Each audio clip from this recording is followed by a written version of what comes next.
Okay, all right, we are live. Assalamu alaikum wa rahmatullahi wa barakatuh to some of you in the audience, and peace out to the rest of you. It is a blackest heart, a blackest mind, a blackest man on social media, sign a black in, shine it again, asking you to hit the share button because the message is more important than the messenger. I appreciate you all's patience while I was starting. We needed time to make sure that everything was up and running, and so I appreciate you all waiting that extra 4 minutes. Shout out to Art Zuck because he's here in the studio early. Well, rather, I'm sorry, he's listening in early, and we got with us today Selector J. I would say it exactly as it's written, but where I live, that's not legal. So we got in the studio today, Selector J.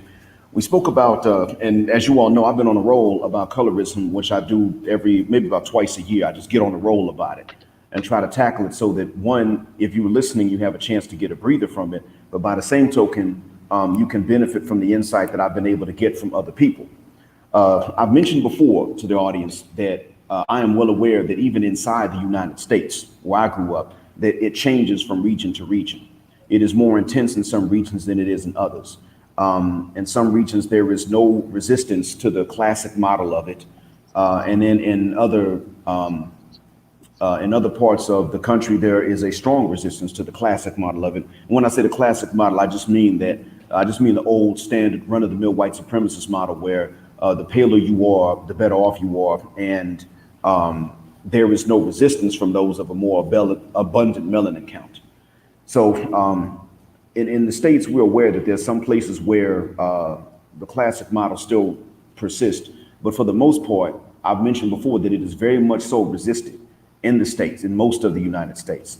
We know that there is a resistance to it, a strong one in Canada. And I've learned from this philosophy recently and from some other teachers with whom I work from the UK that there's a resistance to it even in the UK.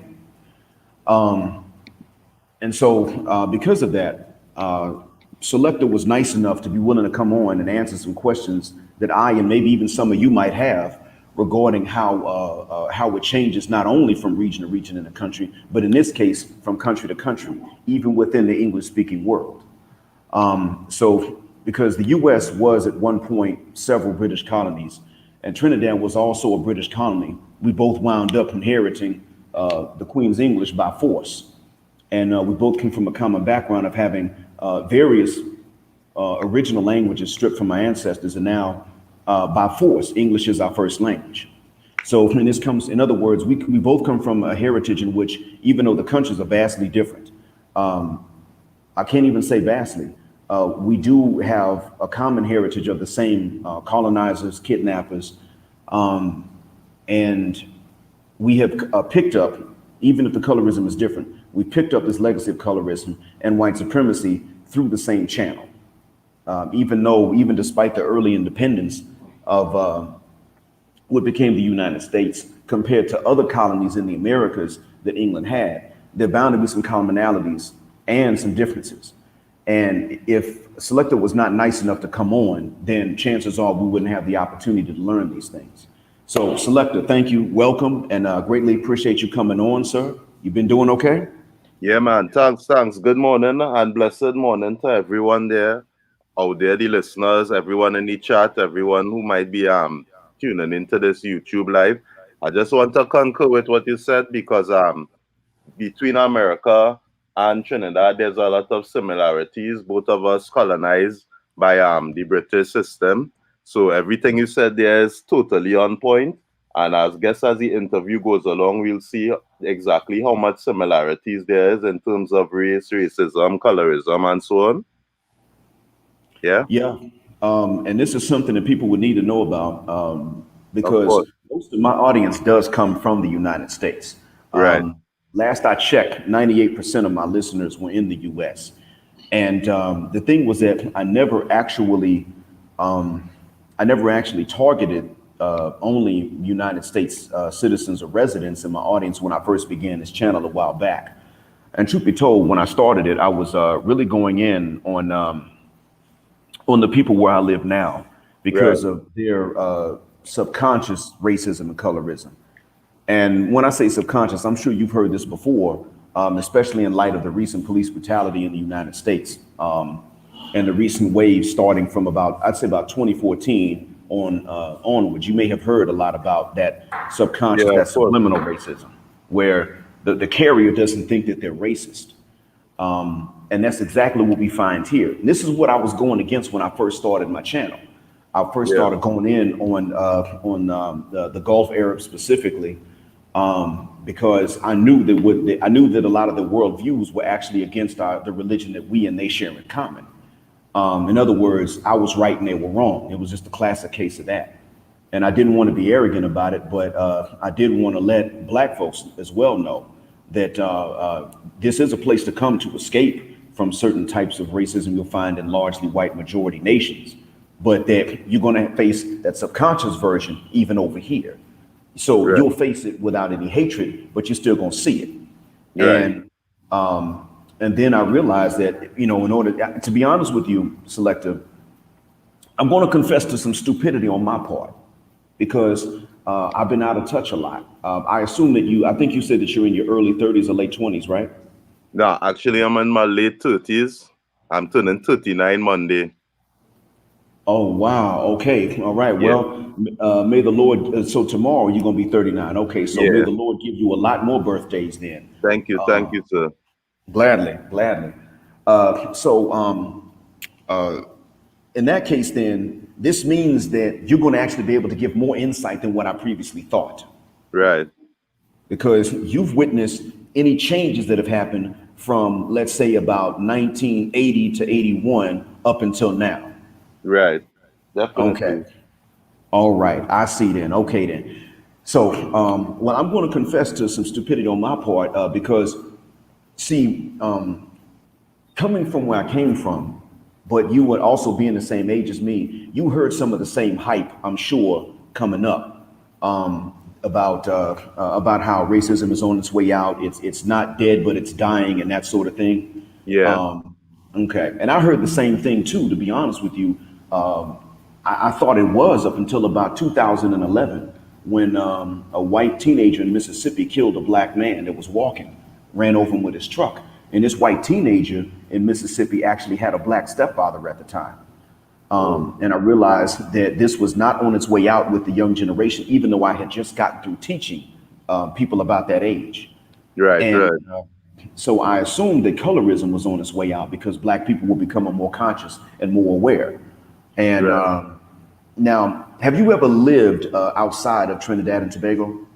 Oh yeah. Actually, one of the places I lived there in 2018.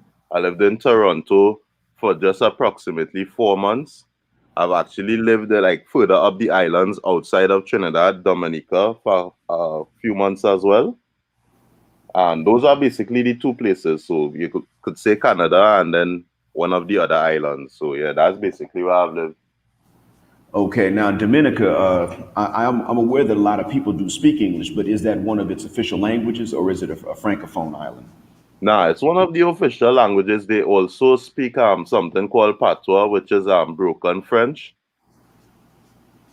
Okay, all right. Yeah. Much like you have a Trinidadian English, they have a Dominican French, you can say. Yeah, we have our own lingo here as well in terms of like the slangs and stuff we use. I won't be using it here because I'm not sure if your US audience will be able to pick up on it, right? But we Yeah. have our own languages and stuff in Trinidad as well. We call it patois as well. Okay, I see. Yeah. I would probably be able to understand it if I heard it slowly, because I picked up on a lot of pidgin English that they speak in West Africa. And even though Right. the accents and pronunciations are different, meaning you can tell who's who, what I found is that some of the grammar and even some of the verbs are the same. Like, for instance, nyam throughout most of West Africa, Nyam, means to eat. And it's the Right. same thing in a lot of the English-speaking Caribbean islands, too. Yeah, I think Jamaica, they refer to yam as eat as well. NYAM. They Yeah. definitely do. They definitely do. And I've heard Gambians use that, and I've Right. heard some Nigerians use it. But when I told some Nigerians that I could see some similarities, of course, one of them got really offended and said it would take a dumb black American to confuse Nigerian English with Jamaican patois. I mean, she thought I meant it as a joke. Yeah, she didn't know I meant it as a compliment. I was Yeah. talking about how much people have in common, even when they've been ripped away from home. Yeah, But yeah. I didn't really get a chance to explain that. But to be fair, though, I had just told the audience about a cultural grudge I had with Southern Nigerians specifically. And I was on Search for Uhuru's channel, or Dynasty Mir's channel. So she could have thought that because I was trying to be open about this grudge, because I wanted to work it out, that I was saying this as a slight throwing shade, but in reality, that wasn't what I was trying to do. But anyway, so having lived abroad, then you've been able to see that you've been able to hear the North American perspective up front and personal, at least for 4 months. Did you get a lot of time or opportunities to pick up on the differences while you were living in Toronto?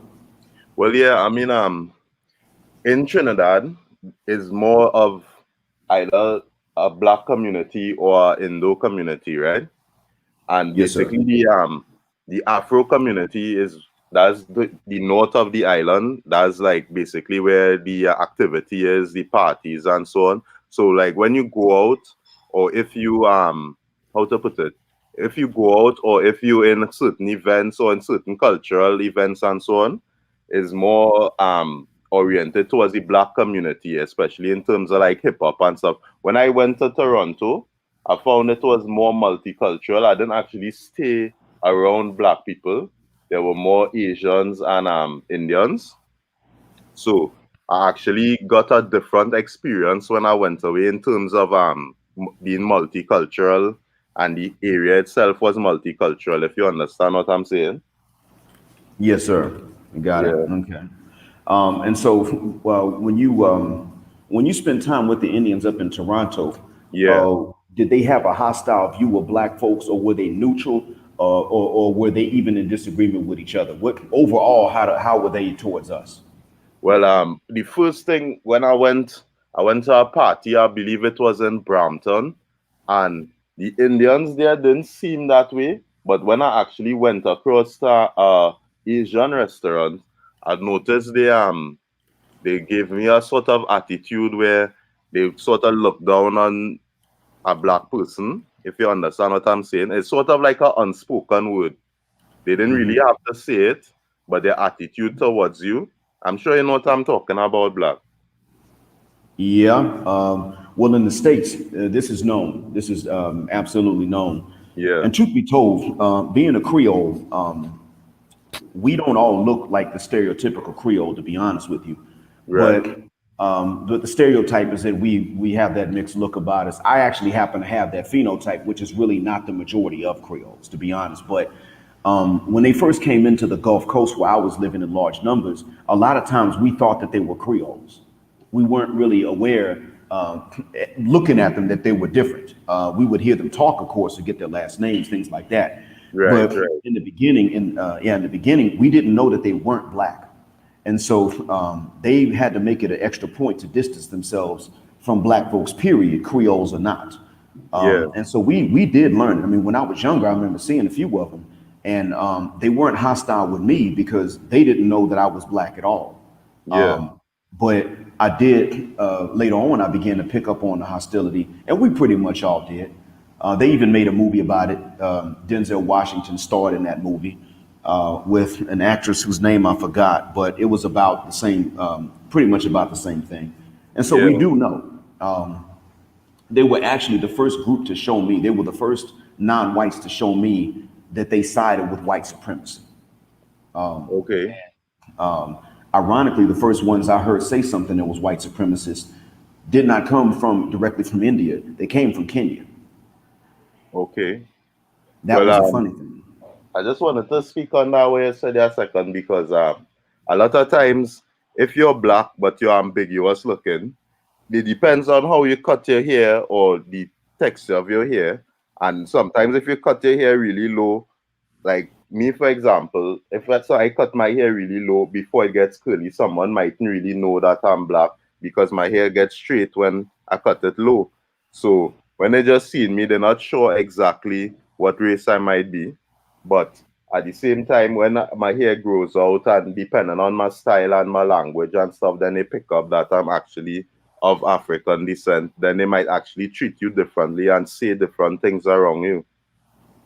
Okay. So now are you noticing these differences from Toronto, or did you notice these differences in treatment in Trinidad? Oh, both, most definitely in both, because I'm sure that a black person who is unambiguous, meaning that they could look at them and tell they're black, they look black in the face and stuff, of course, and they will treat them differently to someone who will be like me, lighter skin with maybe straighter hair, and they'll treat them differently and say different things around them. And I picked up on that from ever since, especially when people think I'm either Indian or Asian. They will they will definitely treat me different to a dark skinned Negro person. Definitely. I see. Okay, then. So I guess your first experience with it would have come from the Indian community before it ever came from a white community. Then, Yeah, am of I? course, of course. As a matter of fact, Indo-Afro racism here is a big thing down here, especially around elections and dealing with politics and stuff. There's a lot of racism from the Indo community towards Africans, and of course, the Africans will give a lot of backlash towards that. So it's a heated situation actually in Trinidad between Okay, Indians and Africans. I see. Okay, and now do the Africans have a problem with Indians for their phenotype, or is it strictly political and cultural that the Africans have any issues with Indians? Well, I've always said the problem is strictly political, even though they wouldn't break bread with black people, they wouldn't let the black people marry into them, especially the traditional ones, right? The tribal East Indians. But for the most part, like they'll party together, they'll watch sports together. But when election time comes up, because there's a political party affiliated to black people and a political party affiliated to Indian people. And there's a huge division when it comes time for elections. And of course, the East Indians supporting their party, black people supporting their party. And that's basically where the division comes. If we had more time, I'd explain some other scenarios and stuff that happened concerning this race situation between Indians and Africans down here that would have made it more heated now. Okay. But with regards to colorism, from what you told Right, me, the Indians have a problem with the African phenotype, but the right, Africans don't have a problem with the Indian phenotype. It's strictly political. right.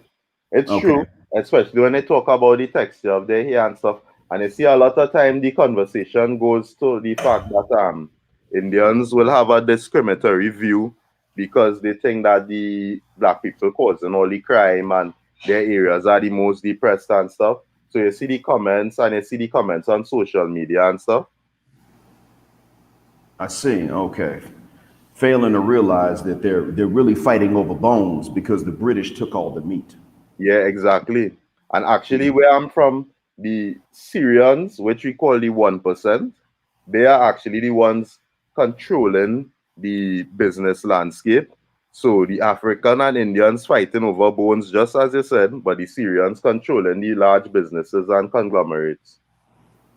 Uh-huh. And so when I hear about white Trinidadians, are they referring to those of British origin or Syrian origin or both?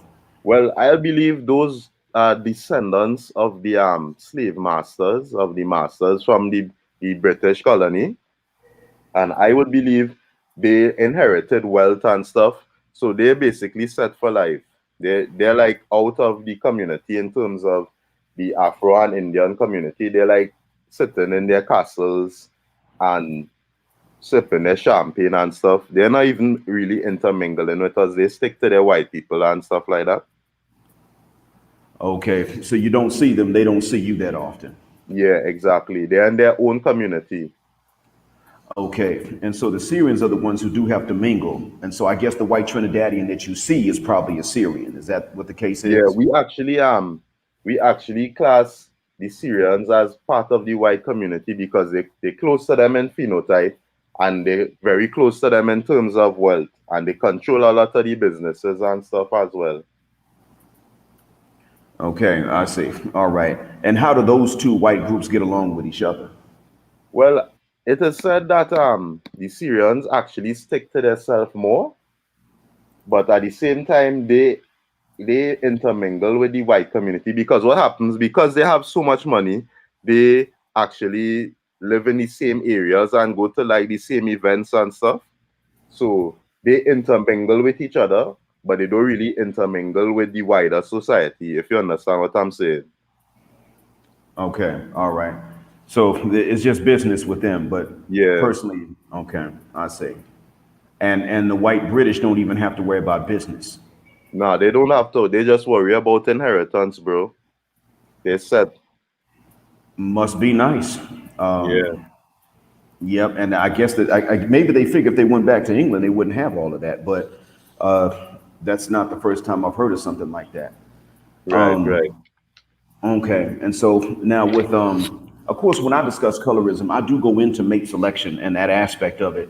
Although I don't limit myself to it for the Right. sake of being fair. But tell me, tell the audience briefly, Yeah. what changes did you see from your childhood up until now in the colorism that went on in Trinidad? And if you're Right, aware of right. the other English-speaking islands, feel free to include them too. Right, right. Well, I could only speak for my Trinidadian experience. Obviously, I grew up in the 90s and stuff. I saw the whole change. Now, the traditional colorism we know, that's basically dark skinned women getting passed over for lighter skinned women. So that's what people class as colorism. Now, coming up in the 90s and straight up until the 2000s, up to present day, most times people will say in Trinidad that the lighter skinned women, they're more desired, but they are not as loyal, they cheat as much and stuff. But at the same time, when you go clubs or when you go parties or whatever the case is, the men all gravitate towards the lighter skinned women, right? So that's the one part. Now, when in terms of the lighter skinned men now, no, back in the 90s, I would say late 80s to early 90s, a red skinned man is what we'd call a light skinned man in Trinidad. A red skinned man was actually someone desired. Like most of the women used to want to get with a red skinned man with curly hair, soft hair, whatever the case is, could see that he's mixed with something.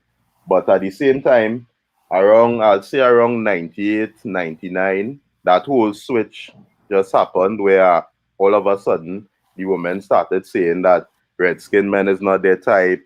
The only good red thing is a dollar, which is our currency. A dollar is red, so they say the only good red thing is a dollar.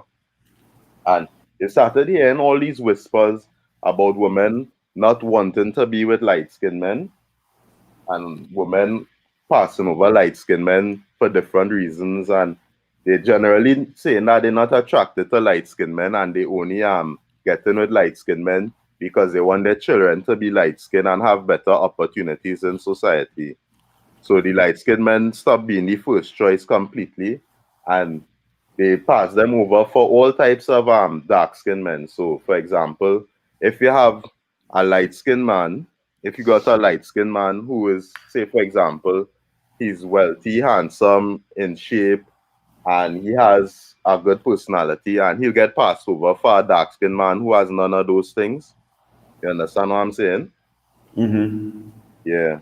I mean, I want to really go deeper into this because what I personally think is that it's just deeper than the light skin, dark skin when it comes to men. I think the whole idea is, and I especially see this in Trinidad, is that black women want the archetype of a black male brute or a black male thug.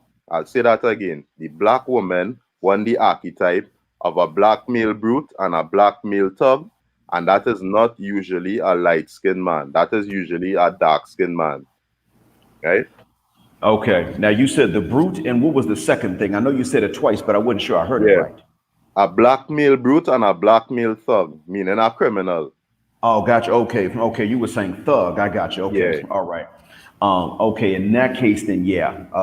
So that what sparked that change in '98 and '99 in Trinidad? I mean, I would like I would like to believe that is the influence of American media and the depictions of black males, dark skinned black males I'm talking about, not ambiguous black males. The depiction of dark skinned black males being overly aggressive, being the dominant lovers, and being the ones who basically punking the light-skinned guys. That depiction, I would think, started it. But I also think there were arguments that light-skinned men were getting all the girls, so they were being unfaithful, and just other little arguments around that goes around in circles that saying basically light-skinned men too vain, they into themselves and stuff. But I really think it's the American media and depictions of artists like 50 Cent and these things. And that sparked the whole thing because a dark-skinned man who has huge gold chains, he has on Jordans, gold teeth in his mouth, a backward cap and stuff. If he generally has that look, if he steps into a club in Trinidad, the women will be all on him. Way more so than a light-skinned man who's mixed or just generally a light-skinned man. You understand what I'm saying? Okay. All right. And so now, did this change towards men's preference in women? I'm sorry, did men's preference in women change during the same time, or has it stayed the same? Well, I'll say this. I think all through the years that Trini men want red women. I'm not lying to tell you that even though they will say there'll be a few guys who will be like conscious or they'll be woke and they'll be like, no, well, we had to choose darker women and stuff.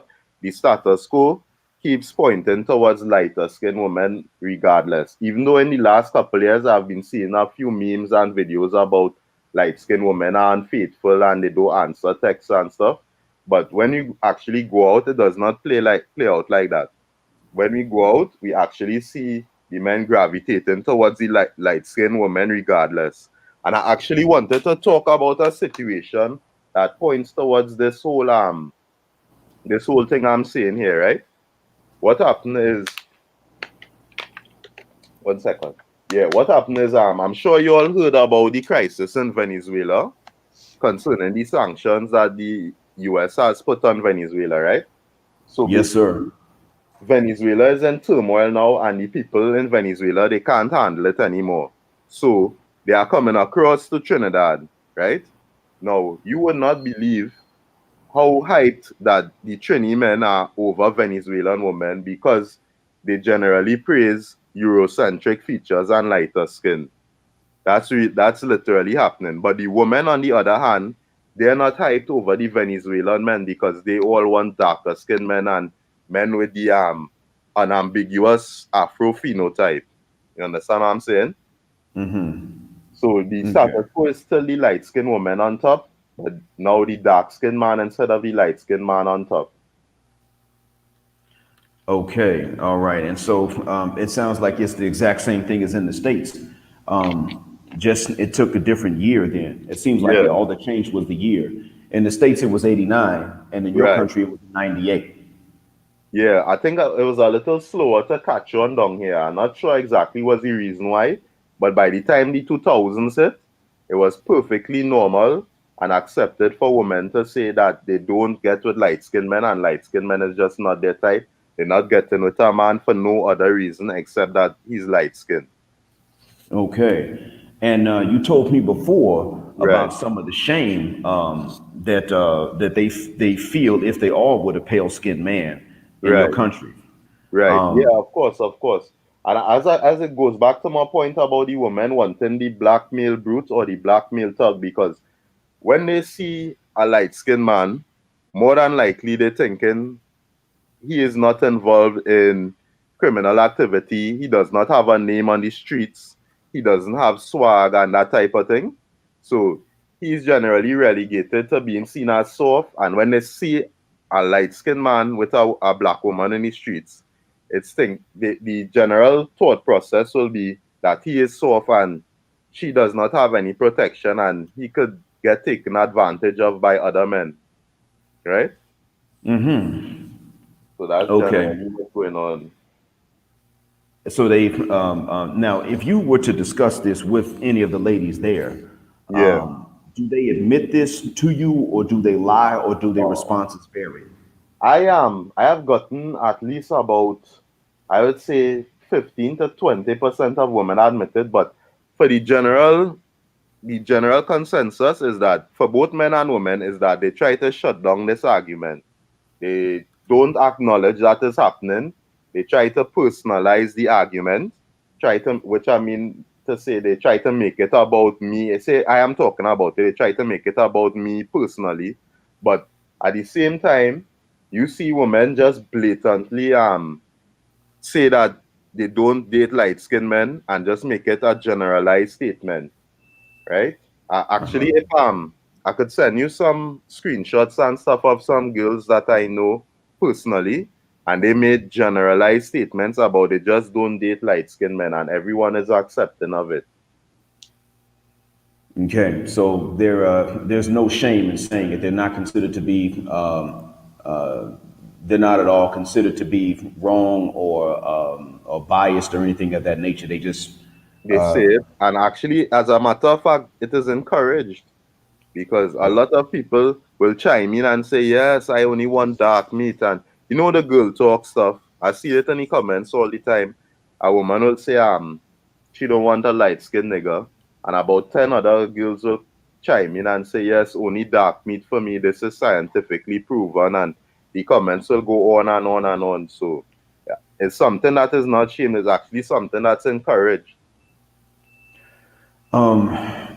what do you, as far as what you've been able to see, and Right. if you're not sure, it's okay, but I'm asking in case you have an idea, as far as you've been able to see, what happens if a woman says that she is neutral or she prefers lighter skinned men? What would happen to her as far as you know, or have you heard women react to that? To be honest, Black, I don't really see that.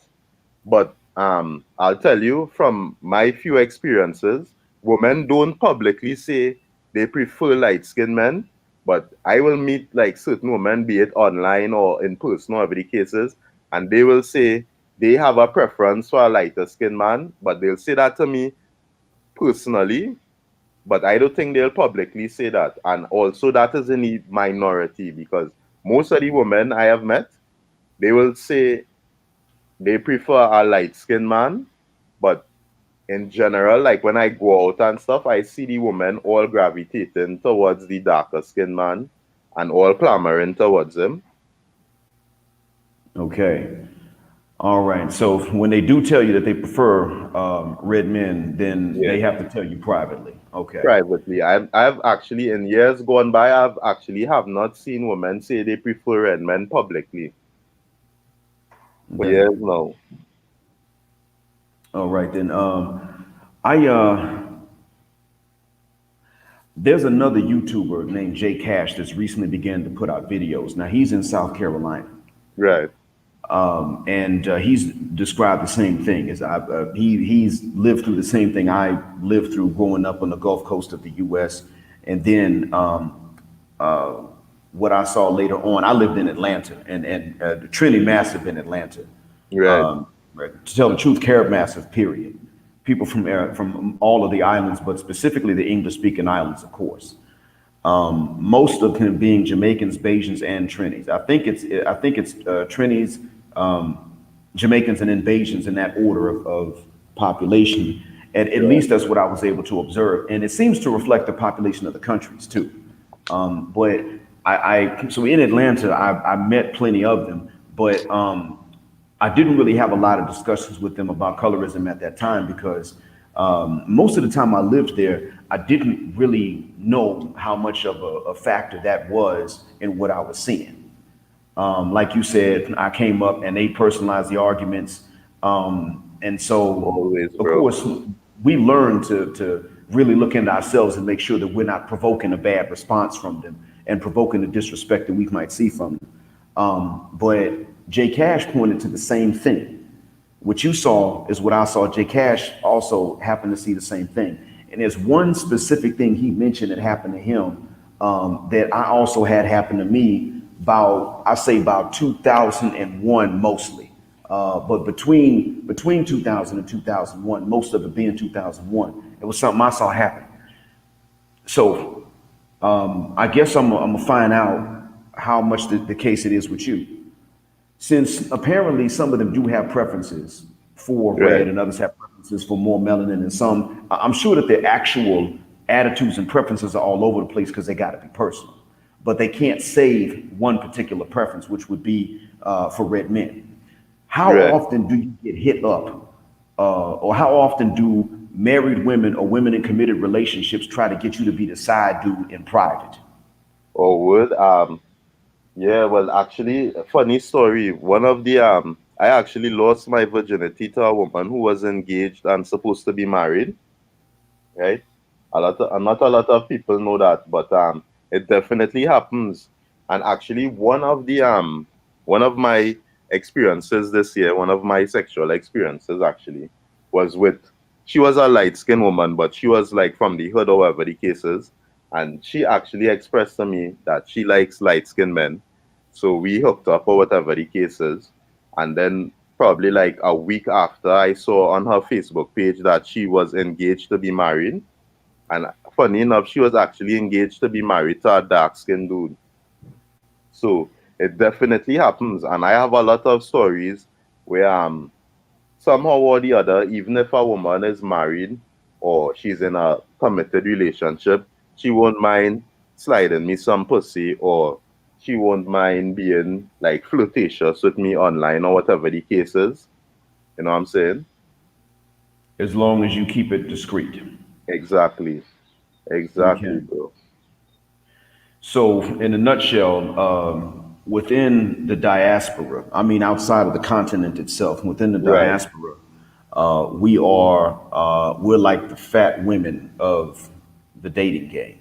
Yeah, I would say that. It's something like where women are not proud to get with light skinned men. Even though a few may have the preference, as I said, it's not the status quo, and it's definitely not the trend. And as a matter of fact, to speak to that, it's the dark skinned men, even though there are a lot of dark skinned men without swag, however, that get a lot of play and stuff. The actual stereotype right now that gets all the women in Trinidad is the dark skinned men with the beards, the big beards, and a lot of gold chains and stuff. Those are the dark skinned men that the women really gravitate to. Because some dark skinned educated lame walking up in the club with his pocket protector and glasses and stuff, I don't think you get as much play, you know? Yeah, it's Okay. really that whole idea of the image of a thug and the image of a street criminal that the black woman like. I see. So that seems to be more important to them than even in shade, but they can't Yeah. associate a red man with that. They Is that can't what? associate exactly. A red man is not associated because I've always said this argument. A lot of people want to claim that black women like thugs, but also they like light skinned men. And especially where I'm from, the light skinned man image is not associated with being a thug. The thug image is always associated with being a dark skinned, unambiguous black man. And that's part of the reason why they like that type of man so much. Okay. All right. I see. Well, I am sure, and as you know, there is supposedly there exists some exceptions, but what we've noticed, well, I'm gonna talk about a non-black man and light skin motivations channel for Right, one reason, not to disparage that we had our grudge, but my reason for mentioning them now is only to remind you of what they said was a Facebook group that was designed for what they said was designed for paler skinned black folks to be able to get together if that was their preference and form right, couples and then families and then communities that would be safe from the anti-colorism or the anti-white supremacist reaction to colorism. Do you remember hearing them say that or mentioning that? yeah, actually, I was in the group actually. They added me to the group, but the group never was really popping. There are a few people in that group, but as we go along in this interview, I'll explain to you why there was a lot of hypocrisy and stuff on that channel in particular. Even though I like the idea of okay, black folks with a lighter shade coming together and it's all unity and stuff, there was a lot of hypocrisy in that group. Hey, black man, I just need to come back 1 second there, right? Give me 1 second. I'll be back in a second. Sure, fair enough. Fair Yeah, enough. So, gentlemen in the audience, appreciate y'all coming through. I am considering, it depends on the time. I don't know, so I'm not promising, but I'm considering opening up the panel later on. Now, could both of you in the chat tell me what time it is right now where you all are, so that I have an idea as to what time to tell you? Because I'm not in the US, so I want to give you guys an idea as to what time I might be able to open up the panel, or what time I'd have to be done by, but based on you all's time. Because it doesn't do me any good to say, well, you know, it's 6 o'clock my time, because it's so tell me what time it is with you guys on, then I'll know what times to tell y'all.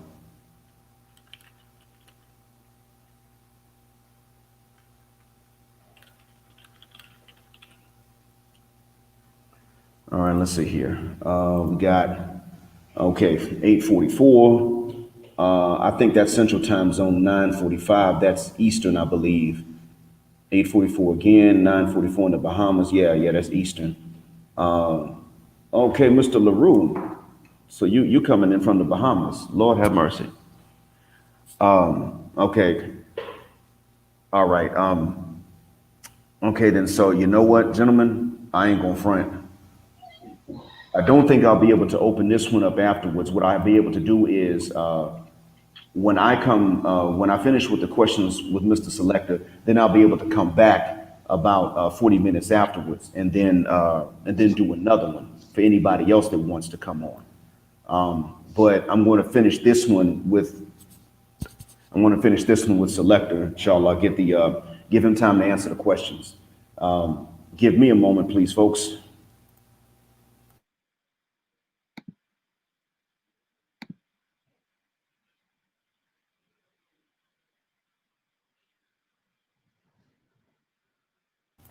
All right. Okay, folks. Thanks for waiting. All right, Selector, are you back? Yeah, man, right here. All right, excellent. You mentioned some of the hypocrisy in that group. Do you just Yeah. mean on their channel, or do you mean the Facebook group that they set up? Oh, no. The Facebook group is actually, there's no content on that Facebook group. So that Facebook group is not a problem.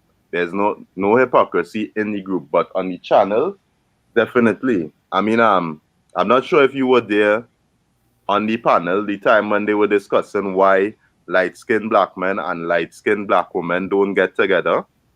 You weren't there, right? I was not there. I had to hear about it afterwards. I Right. did listen to it later on, though, retroactively. Right. So basically, they turned the whole conversation. I'm sure you are aware of this. They turned the whole conversation to the point that light-skinned men have not fought for light-skinned women. Light-skinned men did not build a pedestal for light-skinned women. And light-skinned men do not approach light-skinned women as aggressively as dark-skinned men. Which I guess that point could be argued. But at the same time, they are not acknowledging, and they are being intellectually dishonest about the fact that it's light-skinned women who have a problem with light-skinned men. I have never met a light-skinned man who is like, he just does not fuck with light-skinned women like that. I've never heard that. It's always the other way around. It's always the light-skinned women who have a problem with light-skinned men. And they're not acknowledging that, because even light-skinned motivation herself, who is supposed to be for all this light-skin unity and light-skin couples, I'm sure a lot of people don't know that she has a dark-skinned husband, or a racially unambiguous black man, right? Which goes to show that even though she's promoting all this light-skin unity and light-skin love, she has a dark-skinned black man at the same time, which means she don't even believe in what she's saying. And this is the exact problem with the light-skinned men and light-skinned women coming together to build a so-called light-skinned community, or a brown and beige community, I should say, is because the light-skinned women have a problem with the light-skinned men. All these women on her channel, I'm sure I could bet money that all of them are with dark-skinned, unambiguous black men. None of them are with light-skinned, racially ambiguous men, even if they say that. And the reason for this is because the imagery always shows that the dark-skinned black man and the light-skinned black woman is the desirable couple. It happened since in the times of Martin, when Martin was on TV, and I guess little black children were looking up to that and saying, well, if I'm light skinned, I have to get with a dark skinned man, whatever the case is. But I try to explain that to light skin motivation, and they actually shut me out of the conversation and moderated my comments. But it's always the light skinned women have the problem with the light skinned men. The light skinned men have no problem with light skinned women. Right? So that I just wanted to say that for everyone in the audience there, just to make that clear and to show the hypocrisy of that channel. So what would you say was the reason that these women wanted lighter skinned men to approach them if not only light skin motivation, but even some others seem to be completely uninterested in red men? Yeah. Do you have a guess as to what it is? I know I'm asking you to speculate, but do you have a guess? Yeah, I think light skinned women, they want mostly all the attention and the desire they could get, but they will literally only choose the dark skinned men. And that's exactly what's happening, especially with because there was this show.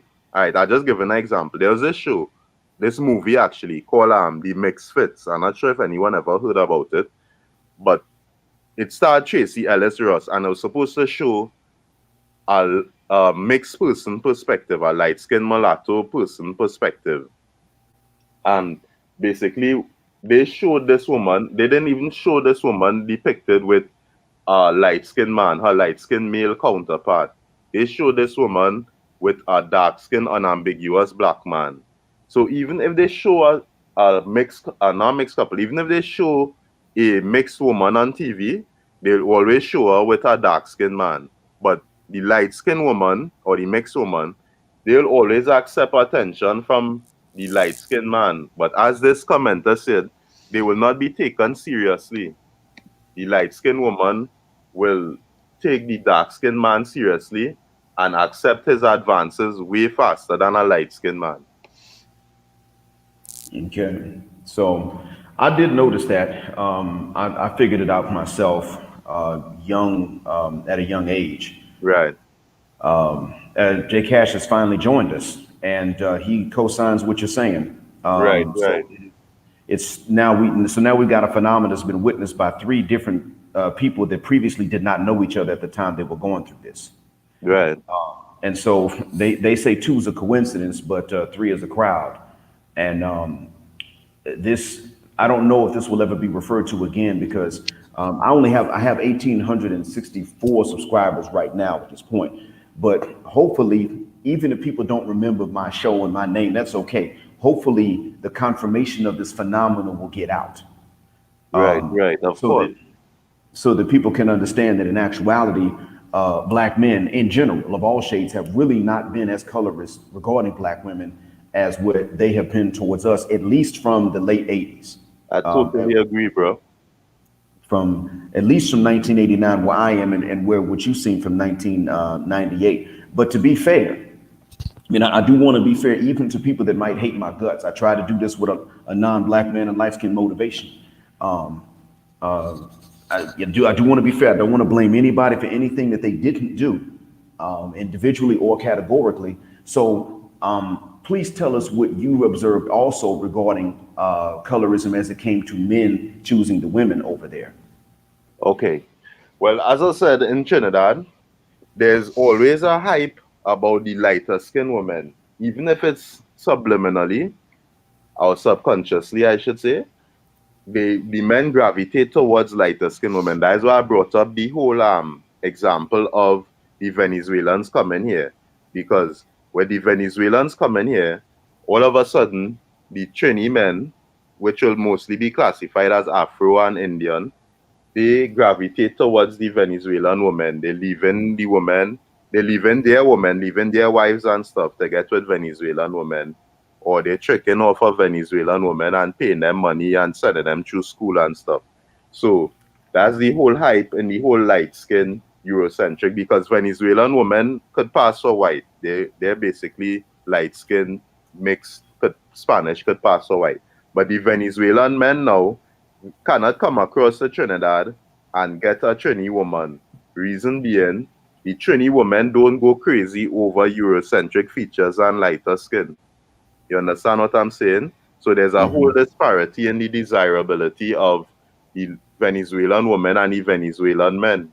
And that just goes to show the whole situation with colorism, because there's a great disparity in the lighter skinned women being desired, but the lighter skinned men not being desired. You understand what I'm saying? I got it. Yeah, I Yeah. do. And so now with regards to couples getting together in Trinidad, and I'm referring to strictly the African descended Trinidadians, Right. because we already know amongst the Indians, they're Yeah. going to select the palest they can find if they're Right, of following the course. culture from back home. That's Right. already known. But Of course. amongst the African descended Trinidadians, I want to know, did men shut out, I mean, did men collectively shut out more abundantly melanated black women? Meaning darker skinned women? Oh, yes. Right. Okay. So I don't think they shut them out completely. I just think they were, let's say, the trend or the status quo was to go for the lighter skinned woman. But like any other man, if we see a bad bitch, we see a bad bitch, you know what I'm saying? So whether she's dark skinned, light skinned, Indian, if we see a good looking woman with shape, I just want to give shouts out to my partner, Kamau Braffett. I grew up with him there. Easy Kamau, bless up yourself there. Yeah. So they'll gravitate towards the lighter skin, but if they see a good looking dark skinned woman, if they see a good looking Indian woman, she won't be excluded. But on the other hand, if the women see a good looking light skinned man, they'll say something to the effect of, he's cute, but he's light skinned, so I won't go for him. That's the difference. Okay. So while the men would go crazy for one, and still everybody had a shot as far as the Exactly women what I'm go. saying. Because Okay. one of our Miss Universe, she's actually Miss Universe from 1998. I'm talking about. She's actually dark skinned. When I'm saying she's unambiguously African, and she went up and won Miss Universe in 1998, and she's still regarded as one of our beauty icons. So it's not really a complete discrimination against dark-skinned women. It's just that some men gravitate towards the lighter-skinned women, I guess, because of the media and so on. Okay. So she was still able to win, and Yeah, I'm sure that there were male judges. I'm sure about that. yeah, of course, of course. That's Okay, the I point see. I was getting at. Okay, all right. And as far as now, do you have a particular preference, or are you neutral?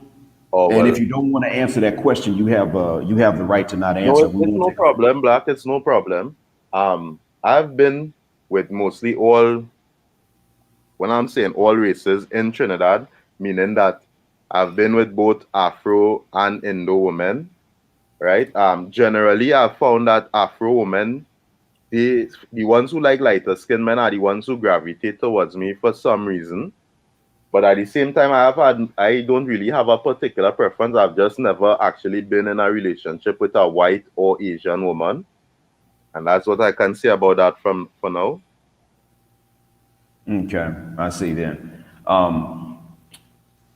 In that case, then I'm going to take the questions now to money making opportunity as far as where Right, you are.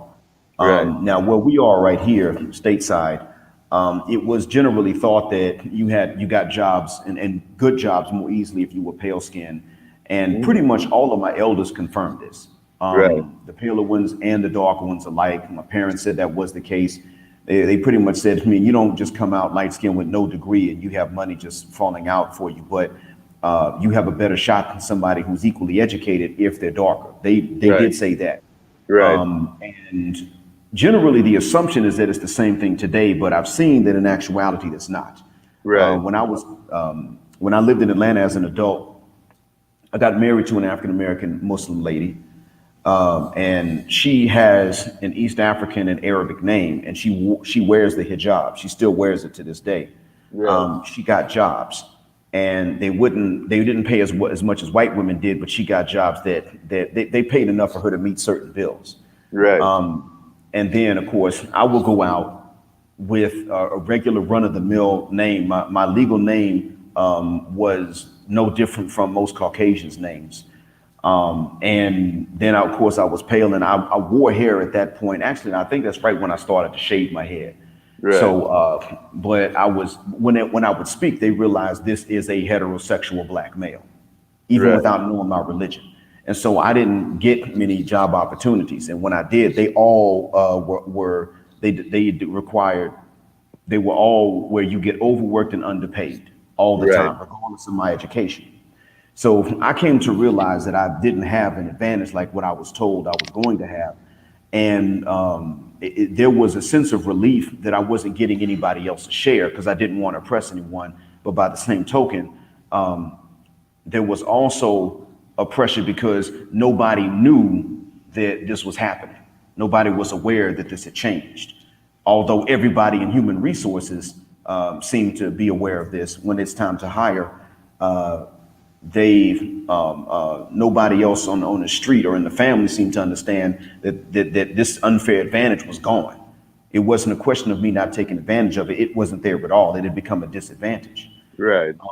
Now, so I'm aware that early 2000s, this pretty much wasn't the case. A lot of, and even a lot of black-owned businesses really didn't trust men of our phenotype. They seemed to think that we were going to be lazy, run away from the work, not try to get our hands dirty, weren't going to be assertive when it was time to be. There seemed to be this understanding that we were just going to sit back, be too lazy. What, corporately speaking, when it comes to the job market in Trinidad, Right. what has it been like since what you saw in 1998? Has it changed like it did in the States, or has it stayed the same?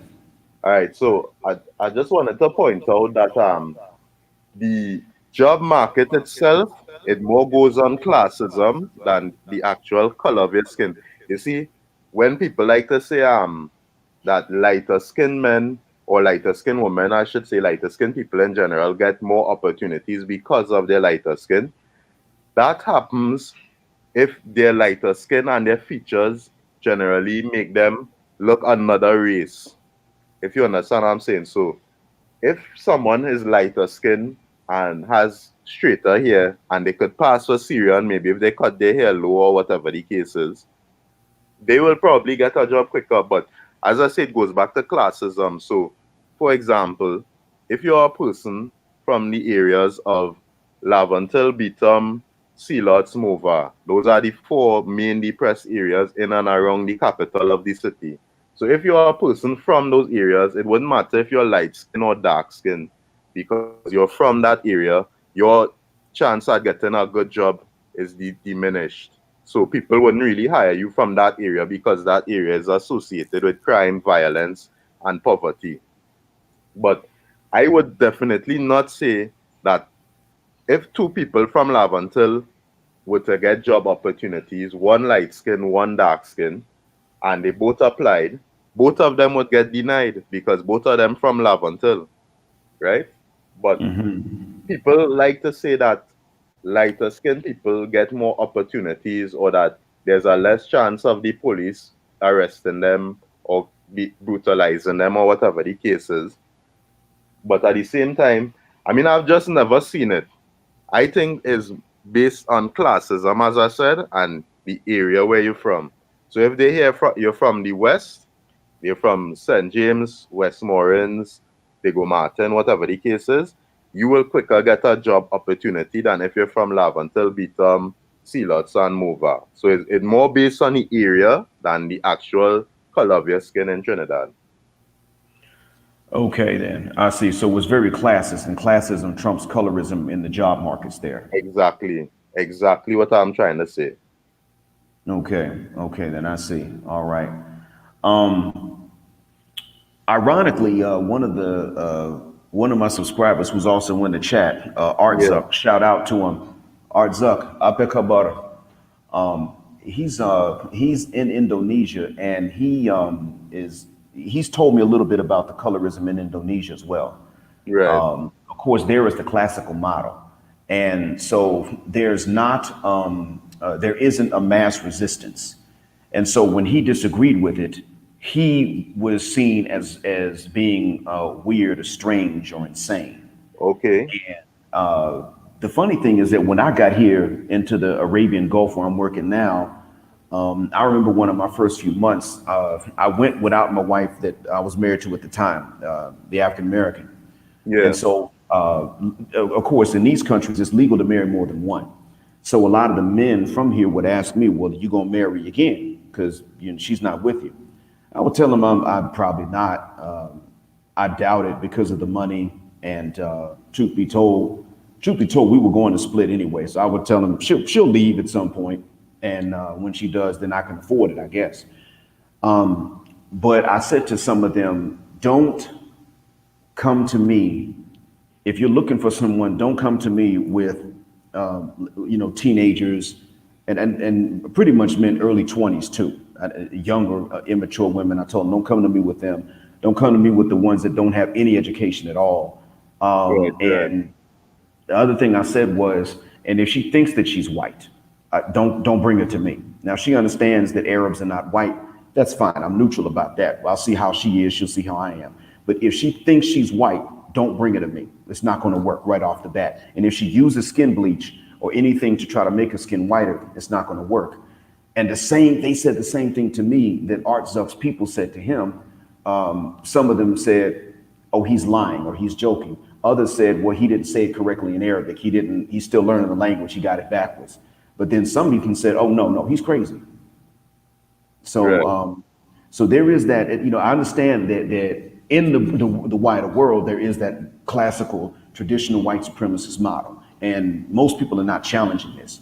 But apparently in the diaspora, I mean, at least in your nation, so we can add your nation to Canada, the UK, and the US, where I know that there's this resistance to it. Yeah. And so we can add, then we can add your country to it now. So from here on out, when I tackle the issue, I'm going to talk about the differences between it internationally and the exceptions you find in Trinidad, the US, Canada, and the UK. I want to be doing this now because I understand what happens from you. I just learned about it. I guess next thing I wanted to ask though is, and it's still about the job market really. Yeah. Is there a stereotype about the work ethic of men based on shade? Oh. Oh yeah. I would think so because you see, as I was explaining to you before, most of the population is Afro and Indo, right? Meaning Black and Indian. Yes, sir. And there's always this stereotype. Well, Indians came through indentureship. They didn't came after slavery. They came through indentureship. So there's Yes. always this stereotype that the Indians are hardworking and the Indians build their wealth and stuff. And then there's this stereotype on the other hand now that the Black people are lazy and they just want to smoke weed and they just want to go drink Hennessy and go to the clubs and they really don't like to work and they leave work early and that sort of thing. There's basically a stereotype concerning the work ethic, if you're understanding what I'm saying. Yes, So sir. people, they generalize, like in the government jobs and stuff, they generalize that Black people don't like to work, they reach late, they leave early, and just generally stereotypes. And I myself, I look at these stereotypes, even though there's some truth to it. I mean, it gets me so pissed, it burns me up because I know for a fact there are a lot of hardworking Black people that work all day and all night to support their families. But people just have these stereotypes that they're lazy and don't like to work and stuff. So that's basically what's going on. Okay. Now, for me, the voice cut out for a particular part, but I heard you Right, say that the stereotype is based that there is a stereotype of Black people being lazy, showing up late, leaving early. right, Same as in the States, really. right. But now, did you say or did you not say that there was one based on individual complexions within the race? Like, do they have a stereotype about red men's work ethic and Oh no, no. darker men's I work think ethic? as I said before, I think is associated with the area that you're from. So if you are a red skinned man who is ambiguous, but you're from Laventille or you're from Beetham, Silas, the area is a Black community that isn't depressed. So if you're from those areas, then it wouldn't matter if you're light skin, dark skin. or brown skin. They look at you as one of those black lazy people who like to smoke weed or whatever the case is. So there's no real distinction between that. Now, as I say, if you start to move out of those areas, if you're red skin, but you're from, say, for example, categories of other races, so they might look at you and think, well, you're Chinese or you're Syrian or you're Indian or you're Spanish. So they start to look at you differently in terms of your work ethic. There's immediately a stereotype about your work ethic and immediately a preconceived notion about what you will do when you get hired. But if you're red skin and you're from one of the traditionally black depressed areas, then they automatically see you as black, and it wouldn't make a difference in the distinction between light or dark skin. Okay, I see. So it's only when you get ambiguous and they can misidentify you that they assume you have a stronger work ethic. Exactly. Okay. Exactly what I'm saying. Okay, I see. All right then. Stateside, ironically, whites may see it the same way as what you said. Right. But I guess what I was referring to is how we ourselves tend to stereotype somebody's work ethic based on shade. Now we ourselves do have that. We ourselves have this issue where walaikum salam, Jaws. What's going on, man? We ourselves stateside tend to think that the darker brother is going to get the job done. He may not work hard. If he doesn't have to, he may show up late. But that when it comes to his family and his wife, he's going to get the job done and bring it home if he gets the job. Yeah. And that when it comes to things like labor, it's generally assumed that he's going to get out there, he's going to pave that road, he's going to fix the plumbing, he's going to have everything in every customer's broken appliances working well, and that when it's someone our shade, that we're not really going to apply ourselves, and especially if it's something that involves physical labor. That's the idea. Yeah. I've heard whispers about these things. I mean, it's not a conversation that's in the public domain, but I've heard whispers like, for example, like light-skinned men are the house Negroes, so they wouldn't be accustomed to being in the hot sun doing construction work and stuff. That'll be too harsh for them, that environment. So they have to get like softer jobs at being in an office or air conditioning, I should say. Those are like little whispers I heard about the stereotypes of between the light and the dark skinned people. So they'll say a dark skinned man could get out there and pave a road and build a building and work in the hot sun all day, while a light skinned man can't do that. Which I mean is a stupid concept, but I've heard the whispers already, so I can't deny what you're saying. Okay then.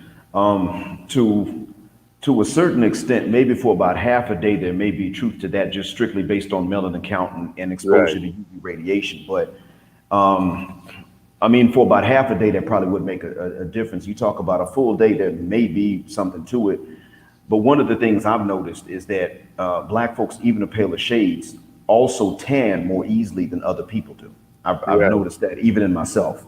It takes me 45 minutes to go 2 shades darker.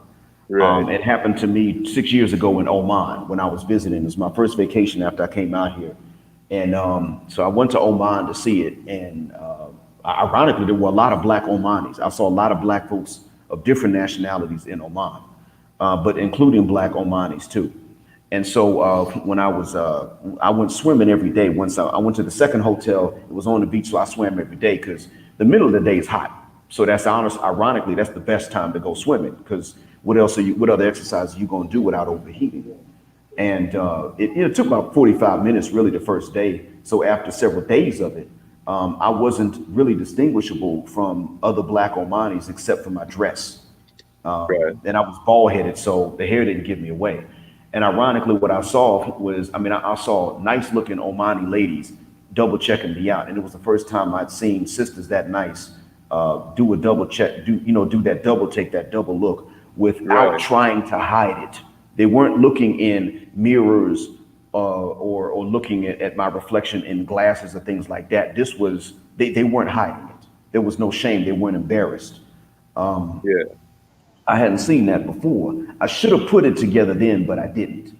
It wasn't until 2017 that something jarred my memory of what I'd been told openly in 2001. So what you told me just now and what Jay Cash has been saying on his videos, I actually knew a lot of what was going on. What I did not know is, one, was it happening to you out there in Trinidad the same way? And two, I wasn't really sure if you would have even noticed the exact same things. But from what I'm saying, what I was told was happening in 2001 and I forgot about, and then saw it again in 2017, Jay Cash and you have confirmed. But I saw I saw the patterns anyway. I just wasn't sure if it was the same thing in Trinidad. I knew it was going to be the same in South Carolina before I knew Jay Cash, before I heard his channel. Before I even knew before I knew he existed, I knew it was going to be the same thing there. And I don't even have to know like what part of South Carolina he lives in to know that it's going to be the same thing, because the culture in South Carolina is very similar to the culture in the Gulf Coast of the United States. It's very similar. So I was very sure that it was going to be the same mindset. Right, right. But in terms of the work ethic, though, see, we actually, just internally, we do have these stereotypes about the work ethic. And so there's a distrust, unfortunately, that we have for anybody, to be honest, because we might think, okay, well, dark-skinned brother, he's either going to be a real hustler or he's going to be a real thief. It's going to be one of the two. Mm-hmm. And then when it's light-skinned man applying for the job, the idea is going to be that he's really not going to do the work, but he's also probably not going to take anything from you. He just probably would just come in and sit down at a desk and not do anything and expect a higher salary. Right. And that's been the idea. So I guess, and now I got a pretty clear picture of what you've gone through in Trinidad, how different it is and how much the same it is. Pretty clear. I got a few questions left. No doubt, no doubt. And I appreciate you being patient. I appreciate y'all in the audience being patient. But if I'm going to tackle this issue, then I got to get the information out there to you all. And that means there are times I got to question people who know something I don't know. So to all of y'all, to you as a guest and to the audience as an audience, I really appreciate y'all being patient while I try to sort this out so that I know what I'm talking about when it's my turn to advise other people. So the next thing I'm going to ask is it's going to be about Non-Black Man and Light Skin Motivations channel, mostly just so what I'm talking about, and so I don't blame them for anything they didn't do. Right. Not even to be messy, but just to not be unfair to them. How was it that people found out that light skin motivation didn't even practice what she preached? Well, I think she actually said that her the guy she's with is not light skinned, right? And of course, we all know that an anonymous black man is not a light-skinned man as well, right? So yeah, he said it. Yeah. So the same way that he said that, I think she said that her husband, because light-skin motivation has never shown actually what she looks like. She has to describe herself. And basically, she had to describe her situation or describe her partner who she's with. And she actually came out and said that she's not with a light-skinned man. She's actually with a dark-skinned black man, if I'm not mistaken, or at least he is an unambiguous black man. So he's not light-skinned in any way. So that's how that whole conversation came out in the public domain. So this was her own admission? Yeah, this was her own admission. And I think if you ask her, she will probably admit it herself. She's not with a lighter-skinned person. Did she address what that means as to why she's in no position to tell lighter-skinned people that they have to limit themselves to each other? Well, she never really explained it, or she never really went deep into the issue. But I believe that she actually got with that guy before the whole she tried to ride the whole light skin wave of light skin unity and light skin couples and stuff. She actually, I think, got with that guy, and who knows, he might have just been a guy who genuinely loved her and she thought that he was the right person for her and she was smitten by him. I'm not sure exactly what happened, but for some reason or the other, she ended up with him. So she never really spoke on it, but that is just my theory that she got with him before the whole hype of the light skin unity and the light skin couples and stuff. Okay. And you mentioned before that you were okay with the unity, but I want to ask this just to clarify for people that are probably going to make the worst assumptions about you, because black folks in general have been trained to do this to each other anyway, Right. even regardless of shade. Does your idea or does your agreement with at least a peace between light-skinned folks to not squabble with each other over something so stupid, does that mean that you have any grudges against people with more abundant melanin counts? Oh, absolutely not. But the thing that I don't want to see is I don't want to see someone looking at me, for example, or anyone of my shade as being less black or less of a man or less masculine because I'm lighter skin. Preconceived notions about me because of my skin color. At that point, is no different to racism, because racism is basically, besides systematic racism, is preconceived notions about someone because of their skin color and hair texture. And it's the same thing with colorism and reverse colorism. You understand? Okay. All right then. Another thing I wanted to ask about then was when you were growing up, at any point, did you have to fight more with other men based on your phenotype as far as you know of? Now, if you're not sure if it affected how often you may have had to fight as a kid, it's okay. Yeah. But are you aware of any influence that had on how often you would have I had to mean, fight as a I'm kid? Yeah, I mean, I'm sure because as a kid, I've gotten tested a few times, and I'm pretty sure it's because I didn't fit the stereotype of a big, strong black man, quote unquote. But at the same time, I mean, I've had a few fights like in my younger years. I've won a couple of them. I think I lost one or something like that. But at the same time, I'm pretty sure that the people who tested me, it was because I did not fit the stereotype of a big, strong black man. Like in where I'm from, immediately, a big, strong black man, there's something in their mind that thinks they shouldn't test that guy, at least without a weapon. You understand what I'm saying? Yes. Okay. Yeah. Roughly how old were you when the cases that you're sure of were based on your phenotype? Okay. I would say, let's say, I'd say about 15 to 16. Because what happened is before before my middle teen years, before 15, 16 or whatever the case is, I just used to cut my hair low, but reaching a little older than that, like 16, 17, I started like to like gel my hair, and I started to take like the marks and stuff in the eyebrows, start to live up to a more pretty boy image. And basically I noticed this was where more guys started to test me, because they start to look at me, I guess, as softer. That's the only way I could put it. Okay. All right. And so, now you said this is high school. Yeah. We Okay. call it secondary school, but yeah, it's the high school years. Okay. All right. Gotcha.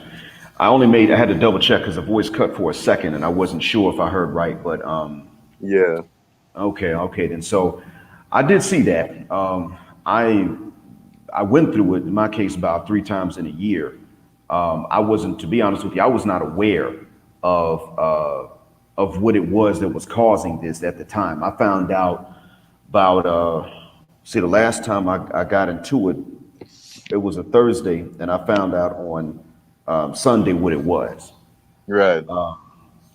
and then on Monday, yeah, on Monday I was still suspended. My suspension was from Friday until Monday or Tuesday. I think it was Monday and Tuesday. And so my I found out on Sunday from a classmate what it was about. Did you know at that time why you were being tested at times that other people were not?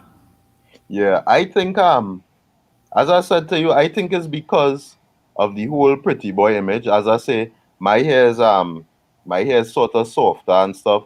So I started gel it and I guess get these sort of like drop curls in my hair. And You know, basically at that age, when you're into your parents trying to look for girls or whatever the case is, and you might put an earring in your ears. So I basically was looking completely different to the unambiguous black man who at the time was the archetype of someone who they'll see as a thug or someone who they'll see as a bad boy or whatever the case is, a criminal. So if I'm out there fronting like I have swag and trying to pick up girls and hanging with the rude boys and stuff, basically they're looking at me as someone with soft curly hair and um non-black features, and they will be thinking, okay, this is someone I could test because he's out there, but he does not have the look of the black male thug or the black male criminal or the black male that's in the streets. So I could be someone they could test. You know what I'm saying? Okay, Yeah. I see. So even they had that mindset about they. I mean, they had the physical stereotypes Yeah, of course. for a while. Then, okay. And was this towards the end of your high school years that you Yeah, saw this? yeah, it lasted until like the last year of my high school years. I guess they realized I'm not one to really be tested. But yeah, it basically lasted until about the last of my high school years, you know? Yeah, that's basically it. But I have to point out that in my early years, before they really knew about me or before I really took up that sort of pretty boy image, they basically I used to be in fights and stuff, and it wasn't like someone testing me. Like I was the instigator, or I was someone who would just like to fight with someone and then basically see who would win. You know, it wasn't someone that it was not a situation where they was trying to test me. You know what I'm saying? Yeah, So in so early childhood, you would start the fights, and then yeah, later on in high school, they were they would, testing you. yeah, exactly. Especially when I changed my image, as I pointed that out. I changed my hairstyle and I changed the clothes I would wear and started to be more neat and live up to the pretty boy image. You know what I'm saying? And that is when it really started to happen now. Okay, I see. Then I got you. Yeah, They So, well, when you were coming up, when you were a small child in the early '80s and I guess well, in the '80s and early '90s, yeah, as you said, it was back then the colorism that was there was more of the international white supremacist version of it. right, Now, so I guess in that time, maybe people weren't even thinking like that. I don't really know when the stereotype began that lighter skinned black men were soft and weak. I'm not sure when that started. right, But I did notice sometimes that people would not.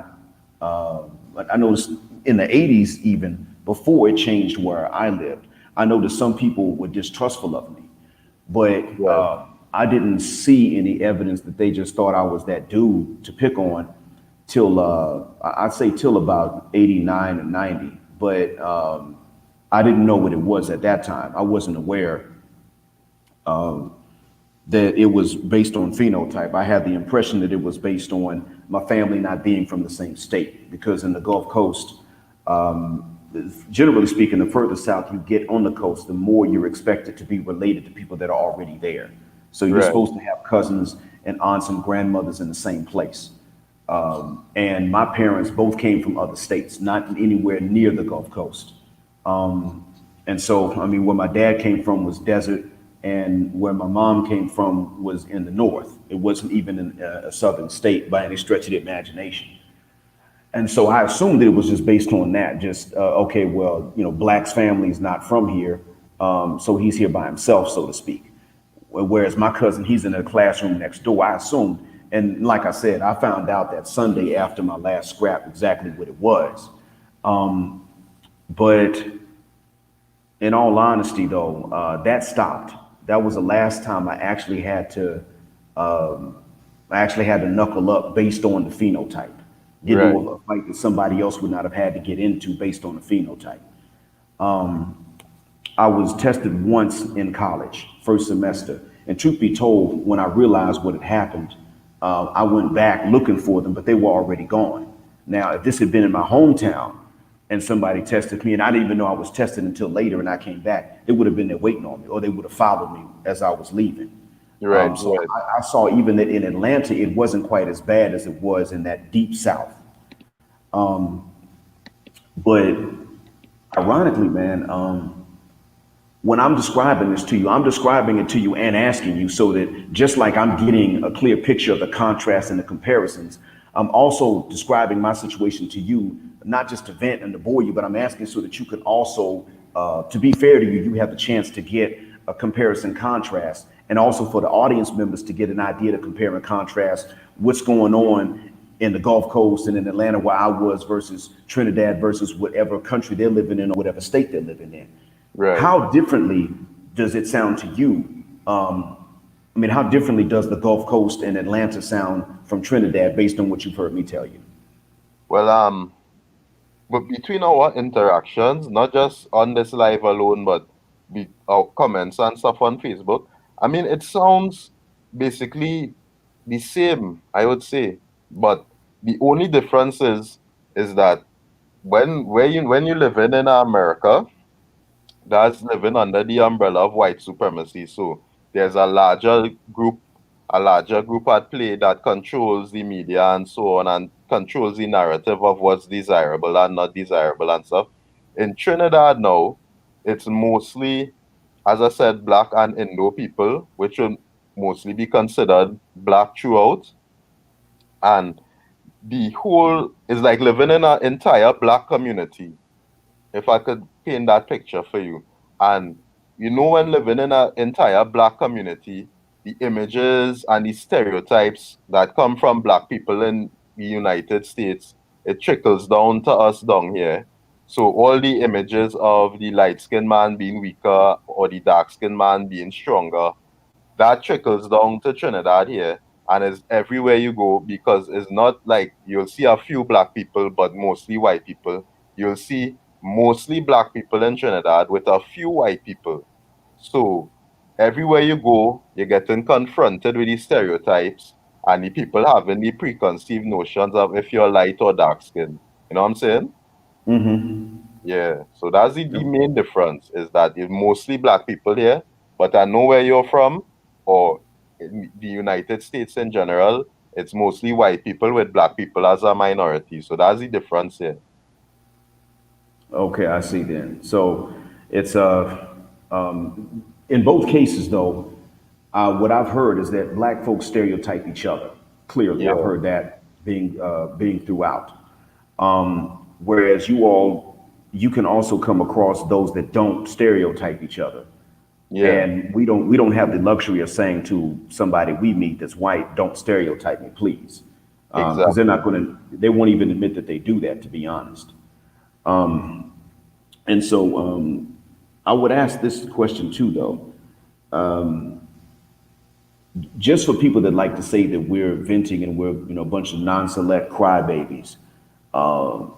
Would you tell them the truth about what it is that bothers you about the stereotyping that the black women in your country and in your society have participated in Right, against men based on their shade? right, right. So I want to say this, to bring your point home, that they keep saying we're non-select or we're just crybabies, whatever the case is. Now, I could speak for myself, right? Yes. I'm not someone who's arrogant. I'm not someone who is, overconfident or whatever the case is without any reason. But I could definitely say that I have gotten a lot of shares from women. I've been considered good looking for most of my life. But at the same time, they will say something like, you're good looking, you have a nice personality, but I don't do red men. And to your point also, this is only black women doing this, both light skinned and dark skinned black women. It's only black women doing this, because I've never heard, in my experience, I've never heard Indian, white, Asian, or Syrian women saying that they don't like light skinned men and they only do chocolate, right? Now, back to your point about being non-select guy, or being someone who's just crying because you're not chosen by women. That's not the case, because I'm sure there are a lot of light-skinned men who would be a good choice for women, and the reason they're not getting chosen is for no other reason other than the fact that they're light skinned, and the light skin is not what's trending now, and the women go off on the color more than the person. So I'll say that again, the women go off more on the color than the person. So when they see a dark skinned man, there's a stereotype and a preconceived notion of him. When they see a light skinned man, a stereotype and preconceived notion of him.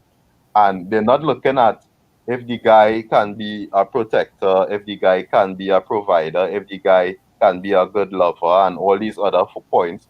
They just seeing the skin color, and they're seeing what they think of the skin color and what it represents.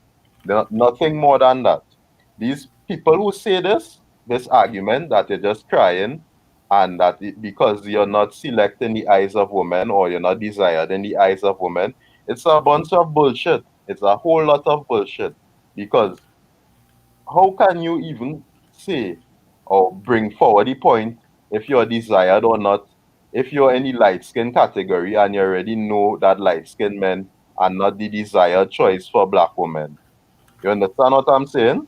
Yes. Yeah. I see what you mean. It seems that it's not really insulting if they have a preference. It's okay as long as they do two things, really. Exactly. And Exactly. those two things are really, they're simple to do conceptually, but they're a bit difficult to do when you're not thinking. And Right. that is, one, allow men to have their own preference. I mean, I just want to say this too, is like where I'm from, at least, because I can't really speak for the US, of course, but it's like this whole bizarro world where you will think, okay, you have two guys. One is a light-skinned guy, and let's say, for example, he is good looking, he has a good job, he has a good personality. Then you go over to the other side, and you'll see a dark-skinned man who is not as good looking. He's a total asshole, and he treats her like shit. And she will obviously go for the dark skinned man simply for the reason, not only because he's dark skinned, but as I said before, he fits the stereotype of a black male brute or a black male thug or a criminal, and he has clout in the streets. For example, it's more likely that he will be from the ghetto, and it's more than likely he will be someone who is popular there and who sells drugs or whatever the case is, and they will completely leave out the light skinned man, no matter what other qualities, be it he good looking, hard working, has a good personality, to go for the dark skinned man who has the status and who has the clout and that type of thing. Okay. That makes sense. I see the same thing stateside, to be honest. Well, I should say I saw it stateside, to be honest. Before I left, I Yeah, saw the same thing. And I noticed another thing that you noticed, which is that once you are with non-black women, right, they may they may not have a preference for individual shade within the race. right. Oh, hell yeah, And that's correct. so the funny thing is that I used to hear that no, actually, if they want a black man, they want a black man. Right, the man then go, And yeah, to a certain extent, I saw that to a right, certain extent, but I didn't necessarily hear them decry lighter skinned men or say that they had an issue exactly, with the way that we would behave or we were conceited or anything of that nature. They may go after what they wanted, but they didn't necessarily. And that's the other thing too. They went after what they wanted. right, So I saw that stateside as well too. And when I got here, I've talked with some of the Sudanese that are here, and I've also talked with, on occasion, I get to talk with some of the black citizens. They're not that common, but they do exist.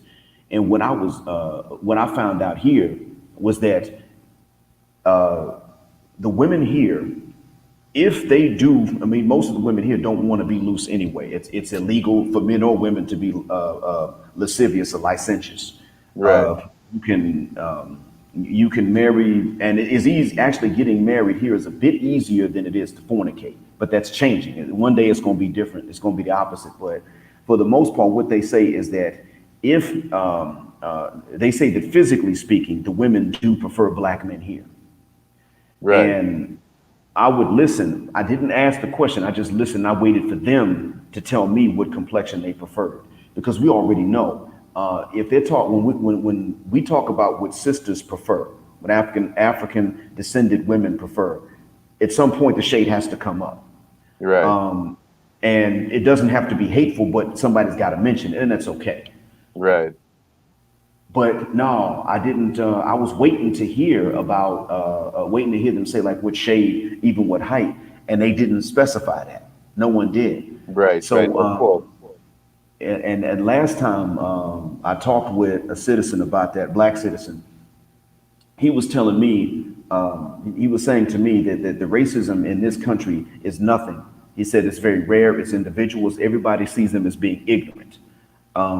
Because even though they may not want to marry black women, they don't have a concept of racial hatred. So when somebody does have that concept, they got it from outside, and everybody looks at them like they're weird. Like, why would you hate them based on that? Right. Just don't marry their women if you don't want to have black children and fuck the shuck up. But he said to me, when it came to the women, it was different. He said that the women, if you are a black man here and you're a citizen, you're more likely to be flirted with, even though she can go to jail for harassment for that. You're more likely to be flirted with than if you're just a bronze Arab, run-of-the-mill Arab man here. Right. Right. Okay. And Okay. I can't front. I mean, here I've seen it happen a few times. I mean, in the first city I lived in, it was really small, really, really small backwards. But in the town I'm in now, you could say it's medium size for this country. And I did notice that that on occasion, maybe about 3 times a year, I may just be at a Subway or someplace talking with somebody, making an order in English, and some ladies will start a conversation. And it's a bit unnerving because if it's business, it's okay. You can talk about business. You can ask for directions, but just starting up a conversation with the opposite gender for no reason at all, that's going to get attention, and you could get picked up for harassment for that. Or somebody could confront you about it, like you bothering so and so. Whoever starts the conversation and is not talking about business is the one that can be confronted or get arrested, and they'll take that risk when they hear me talk. And that's because the English speakers here, they know the difference between the way black folks speak English and the way the white folks speak English, specifically American English. They can tell the Yeah. difference because they see the movies, and they know that Ice Cube doesn't sound like Brad Pitt. Right. Right. You see, so some on occasion that'll happen, but it's always been not when they see me, but when they see me and hear me speak. Right. So the mystique that black men have with other races of women is not limited to shade, ironically. Right. I And agree with that's you totally. And I just so want to you, I want to concur on that point because, as you said earlier, and that's a key point you always say, when white women choose black men, right? A lot of times they'll choose the light skinned men a lot of times, but a lot of times you see them going for the darkest skinned black men. But at the same time, they don't throw light skinned men under the bus like black women do. And this goes across all other races of women, the Hispanic woman, the Asian woman, the Indian woman, right? When they choose a black man, they might not necessarily choose the darkest black man, but at the same time, if that's their preference, they silently choose that guy. They silently choose the dark skinned black man if they really have a fetish for a mandingo or whatever the case is. But black women, especially black women, both light and dark skinned black women, are the main ones who always disparage light skinned black men. They don't silently go off and choose dark skinned black men. They disparage the light skinned black men in the process. And that's the real problem that I have with this whole colorism thing, because it's not a problem if we weren't getting chosen, but a small minority were choosing us still. That's all cool. But to disparage us and to make people have ideas and concepts in their minds about lighter skinned brothers before the lighter skinned brother even opens his mouth, that's the problem to me. You know what I'm saying? yeah, yeah. Have Yo, you Black, give noticed me a too? second again. I'm coming back right now.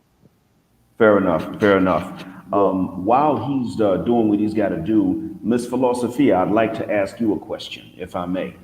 Are you still there, Miss Philosophy?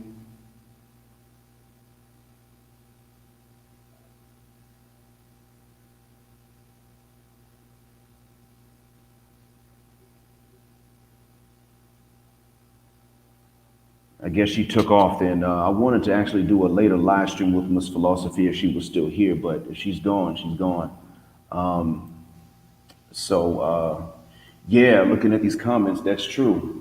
You deal drugs in Indonesia and Singapore. I heard that's a death penalty. I heard they'll kill you if you get caught. All right, Miss Philosophy. So, what is a time this week? And you can give me the UK time because I know you all are. I know the difference between our times. What is a good time this week? Tuesday's bad for me, but what's a good time this week for you to do a live stream? There's a question I'd like to ask, and I want to give you a chance to give your side of it. Even though I have a different opinion, I do want to give you a chance to give your side to a specific question that you addressed previously.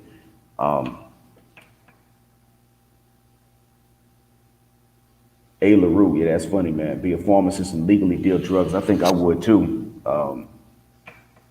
There's just one thing though, A. LaRue. If you do that, you do have to have serious security, even for the legal pharmacy. Yo, I'm back there, Black. All right, excellent.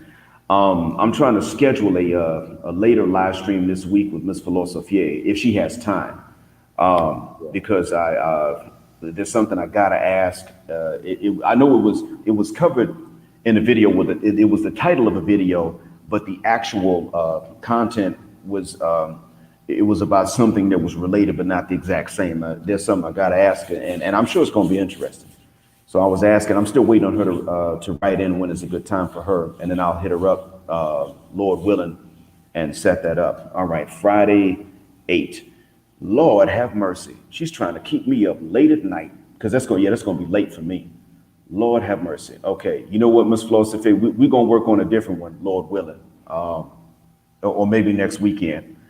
Yeah, because that's going to be late here.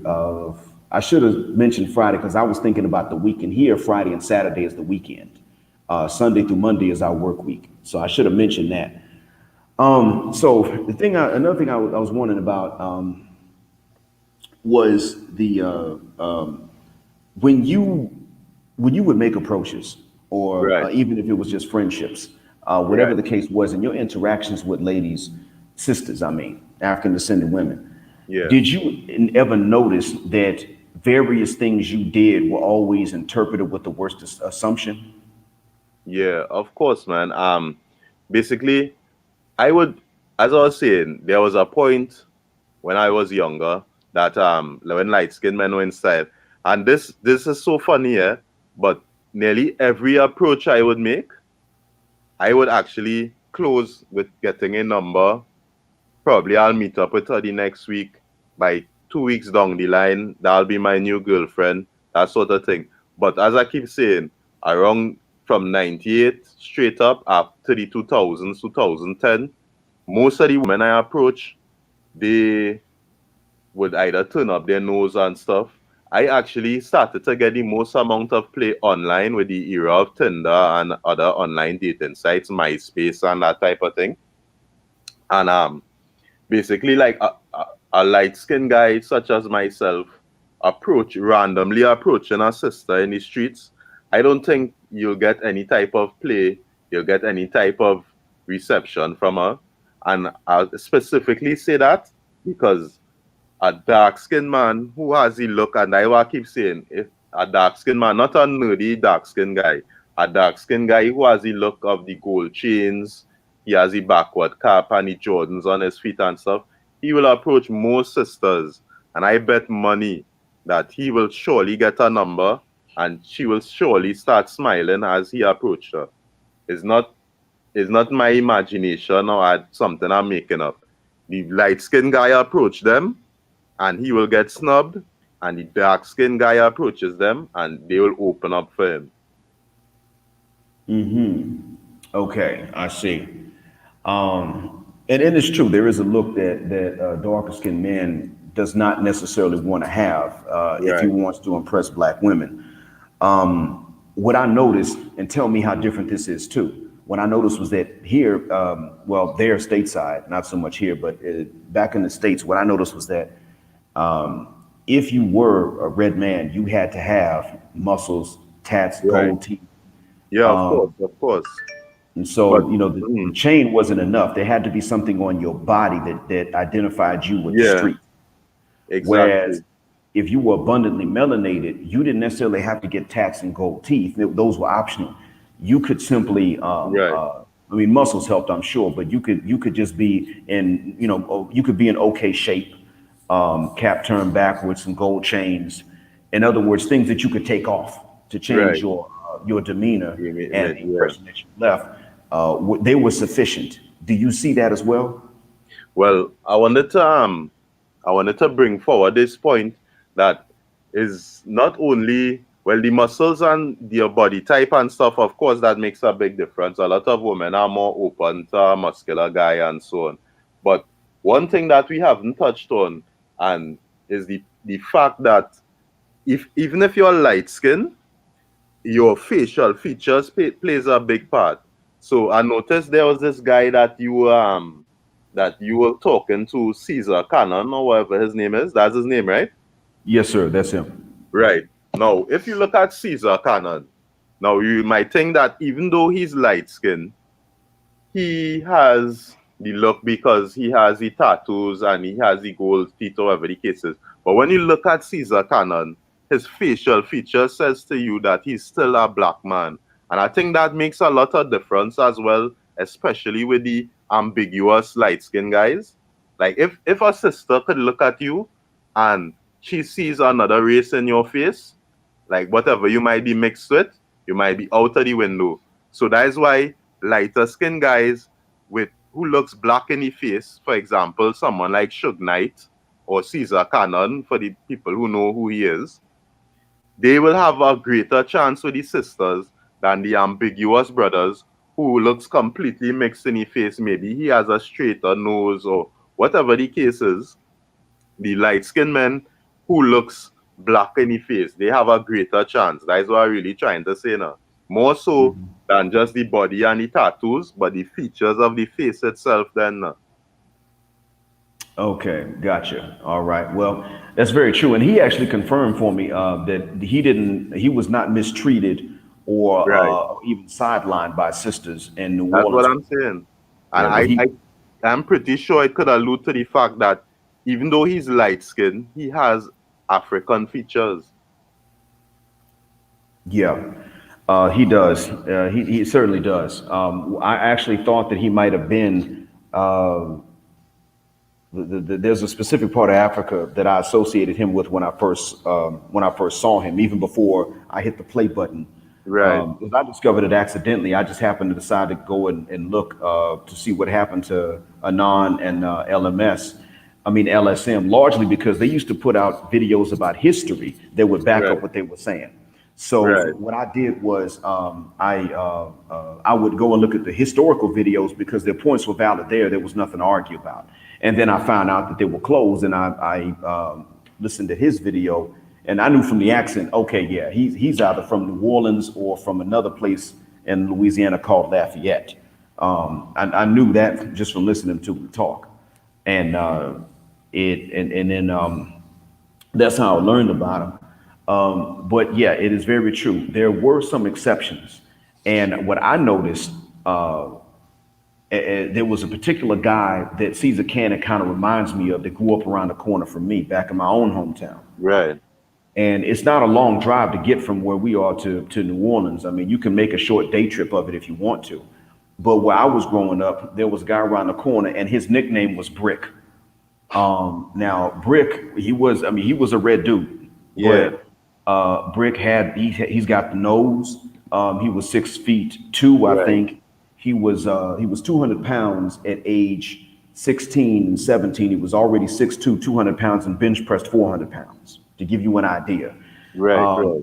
He later on went into boxing and he never got knocked out. Every time he lost, it was a technicality because he would hit you. And then if you went down on your knee, he wouldn't realize that you were down on your knees and he would still hit you. That's the only way he ever lost. Now, of course, women were just chasing this guy down all the time. But he was an exception because, again, he was about the size of a transformer and by the strongest one. Yeah. But what I noticed was that some of his friends that also did pretty well with ladies, they didn't have to be as big as him. They Right. didn't That's have to be darker as skin big. guys. Right, exactly. Yeah. And even those in the middle, men in the middle, they didn't necessarily have to be. Whereas in his case, he did very well, but he had to be this size and this weight, and he had to be of this particular build and have almost no body fat. And Miss Right. Right. Philosophy did, she's pointing out the same thing. She can tell that Caesar's a big dude. He's got the muscles. He's been hitting the weights, and he's not. He can defend himself. The funny thing is that he has the camouflage for it. Somebody else in the chat said he invested well in the camouflage for that environment in which he grew up. Right. And so it's not to say that nobody that's ever read can ever go and go forward and have children and continue into the next generation. It's just to say that, like Sergeant Willie Pete said, another YouTuber, and his friend Captain Solo, they also said the same thing long before I ever knew that they said it. They said that if you are red, you're going to have to compensate if you want to succeed, let's say reproductively. And in the States here, you have to compensate if you want to succeed corporately too nowadays, at least in the Southeast where I was. Right. And so it seems like it's not really as different in every part of the Caribbean as what I previously thought. Right. And so in the future, I'm going to try to find out what it's like in other parts of the Caribbean, what happened there. Did it change? Did it stay the same?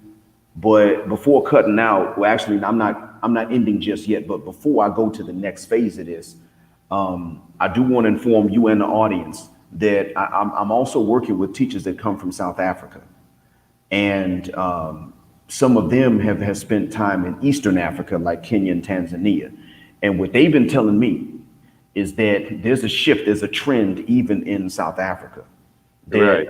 that redder men are becoming less and less popular. They're less trusted. Now, granted, the thought culture is also taking off in the bigger cities there. So, like in Mpumalanga province, which is still rural, it's not so much like that. But what they're saying is that in the cities, like especially Joburg, that thought culture is really taking off. But that's also where redder shaded men are now beginning they're beginning to be seen as less trustworthy, less manly. That some of them notice the same thing happening in Kenya, in Right. Nairobi. So in the continent, it's not. I mean, people have been telling me it's not quite that bad, but that in some parts of it, it's beginning to take off. Where we're also beginning to be associated with weakness and less manliness, less masculinity, and being less trustworthy. So the continent's not necessarily going to remain unchanged in this. Right. And so the next phase, I'm going to give you a chance to ask me anything you want to ask me. Right. Well, basically, I had to ask you, like, what is your phenotype personally, and how it affected you in terms of growing up in America, and the whole transition from the light skin popularity to the dark skin popularity, and if you could probably give me an idea of someone who you look like, and just answer those, and I'll get into our next part I was getting into right after. Fair enough. I don't cam up because years ago some white supremacist cyber vigilantes were going after Muslims, and what they were doing is they were getting them framed up for crimes. Right. They pretty much admitted. So I was able to convince them that I was dead. And the thing is that I had a daughter at that time, and I got more kids now than before. Plus, they in an attempt to dox me, they doxed my relative accidentally. Right. From a photo that we took together, they doxed him accidentally, and that scared me more than anything. And I got a death threat actually from a U.S. soldier. Ironically, he had the same name as my legal name at that time, but he didn't know my legal name. However, what that meant was that if I'm going to do this, I can't afford to cam up. So, but to give an idea as to what I look like, in the summer, I'm about the shade you are in this photograph. Right. In the winter, I'm paler, about like Caesar Cannon. Caesar Cannon and I we're both bald, and I'm about his shade a lot of the times, but my nose is a little bit smaller, and my lips Right. are medium size. So when I speak, people don't really have a hard time believing that I'm black. Arabs do, but a lot of us would understand. I mean, they hear me talk, say, "Oh, okay." Initially, and I don't mean I have the muscles. Without the muscles, I look most like Vin Diesel. That's Right. who I'm most closely Okay. Okay. resembling. I got an idea. Yeah. And so when I speak, though, people figure it out. There was one teacher from the UK that thought that I was an MS-13, an ex-Mexican gangster that Okay. had become Right. Right. Muslim and become a teacher. That's what he thought, but that's because of the bald head. But then after he heard me speak a little bit more, he realized, oh, no, okay, he's African American. But that's the phenotype. Right. Right. So what I was saying, and just to get your thoughts on thing, but we were talking earlier about how if a light skinned man has to compensate because he's light skinned with the muscles or with the height or whatever the case is. But I'm saying, what you think about the fact that if a light skinned man, say for example, in my case, and I want Miss Philosophy as one of the women in the chat to chime in here and give her opinion, weighing on this and all, instead of living up to the whole stereotype of having the muscles and the tattoos and being this whole thug and thing. We think about like the ambiguous, racially ambiguous light skinned man living up to the pretty boy stereotype as a means to attract women instead of living up to the criminal stereotype. You understand what I'm saying? You Like want to know instead of, what I think of that tactic? yeah, and instead of the whole living up to a criminal stereotype, living up to a pretty boy stereotype in terms of seeing about your appearance, your hair, what your clothes, whatever the case is. You know what I'm saying? Yes. In my experience, it did help to make friends with women, Right, but it didn't help with. Oh no, it absolutely did not help with getting their respect and ultimately their attraction. right, There was a friend of mine. He looks more like Will Smith. right, He's not. He's of normal height. He's 5'11", I believe. But even with his Will's type appearance and same shade and everything, he was into that pretty boy, clean cut type of approach to life. Not just the look, but even the approach to life. right, He's now more successful than either of his parents ever were. He became an attorney, from my understanding, and he's been into lighter skinned women. right, He's not made it. He has not made it a secret. The only thing was, he said before, I don't have anything against the other ones, and every light skinned woman is not going to automatically succeed with me. But I think when he was younger, he was treated the most. He was treated the best by them, or something like that. Anyway, he's been into them for a long time. But he went for that, and he got disrespected in very subtle ways, and it got more open as he got older, and he right. really got disrespected by the mother of his first child. She was Okay, married to somebody else at the time, and he thought that they were either divorced or getting a divorce. right, So if it worked against him, and he had them hands, I mean, if he had to fight, he could. He right, wasn't a professional boxer, but he was no easy target. It's just that it didn't work for him. He still got disrespected. right, So right, I know it worked even when I wasn't taking that approach. It still worked against me because I was called pretty without actually being it. right, right, And so he didn't have to have 3 fights in 1 year, whereas I did. So I saw by comparison it was not going to work for me. right, What worked for me was when I started fighting, and I wasn't fighting based on the, women's attention. I was actually doing it so that they would not go to the level of physically disrespecting me. Because if a woman disrespects you physically, you're at a lose situation there. It doesn't matter what you of do. course. You don't fight back, or you do, you're in trouble. So Yeah, I was actually preventing this from happening when I went off on this last dude. And so, but what happened was that's when I saw the change. And I probably would have a different experience with African-American women if I had stayed in my hometown to go to college. I'm glad I didn't, but about a half a year after that, I went away to Atlanta to go to college and had to start all over again. And I saw the same thing even there.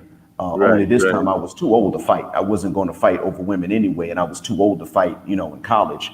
Nobody was starting fights with me. I wasn't going to start them. Atlanta was a very pro-black city back then, still is.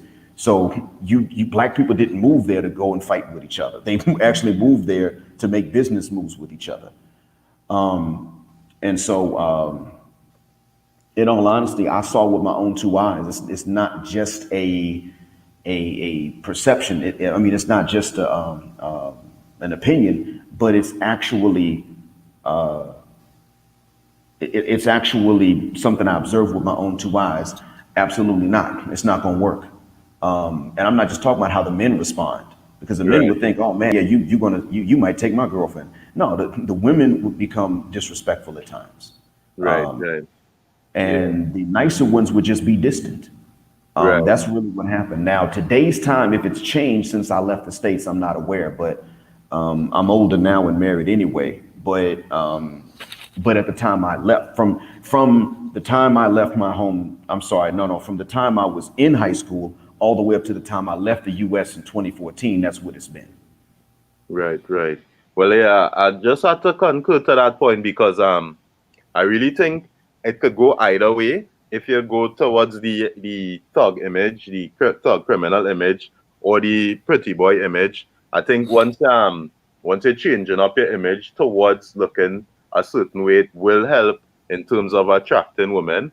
But I also agree with what you said in the point that if you're going towards the pretty boy image, that will only work with either non-black women or black women who come from a certain environment, which is more than likely the suburbs, because most other black women, I think you really and truly, especially if you're a light-skinned guy, you really and truly had to have that criminal image, bulk up your body, get muscles and that type of thing for them to be attracted to you. And as I say, also, even men will see a light-skinned man, becoming a pretty boy or whatever the case is, doing certain marks in his eyebrows, whatever the case is, and they will think, well, yeah, he will be getting all the bitches, but really and truly, the woman, they're not really checking for that unless it's a woman solely into pretty looks on a guy. But mostly they will want the criminal look. Most of the sisters, you know what I'm saying? Mm-hmm. Yeah. So I agree with that point totally. To tell the truth, I noticed a different phenomena here from what you just reported in Trinidad with regard to what sisters want from different socioeconomic classes. And this makes what you dealt with makes more logical sense. Whereas in Trinidad, if they're from nicer areas and more educated backgrounds. And I'm using educated because not everybody educated is rich, but they usually can at least avoid the worst kinds of poverty. So from a more educated background, they're more likely to go for the guy that cares about his appearance, that is not the stereotype. Yeah, exactly.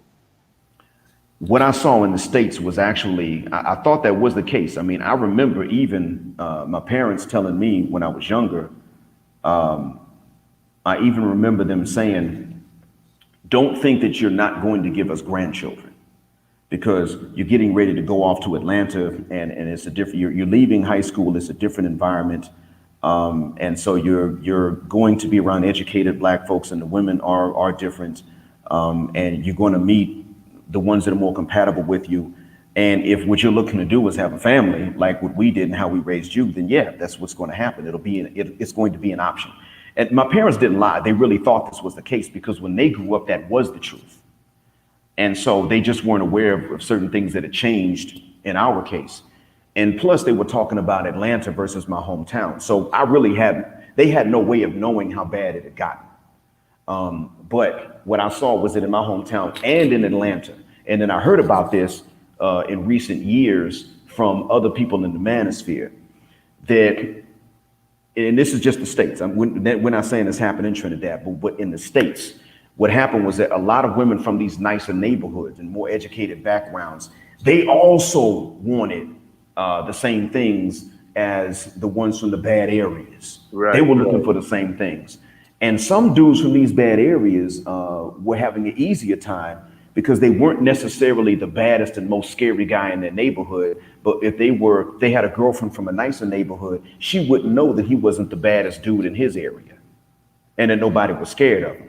Right. So she would think, well, all the guys in this neighborhood are going to be scared of him. And so then it just got to a point where they were chasing these dudes down because despite the fact that they lived in environments that did not require stereotypical protection, they still wanted these guys that could offer them stereotypical protection, almost as if they were planning to live in these bad areas. Right. Not that they were, but that's how they chose as if they were going to live in these bad areas. And so that's one thing that was vastly different in the States. And that's part of why it is that a lot of men from my country are saying, we're not going to stay in the States. We're not going to stay with African-American women. We're going to go to other nations. And that's if they want to pay to play, if they want a girlfriend, or if they want a wife, whatever the case.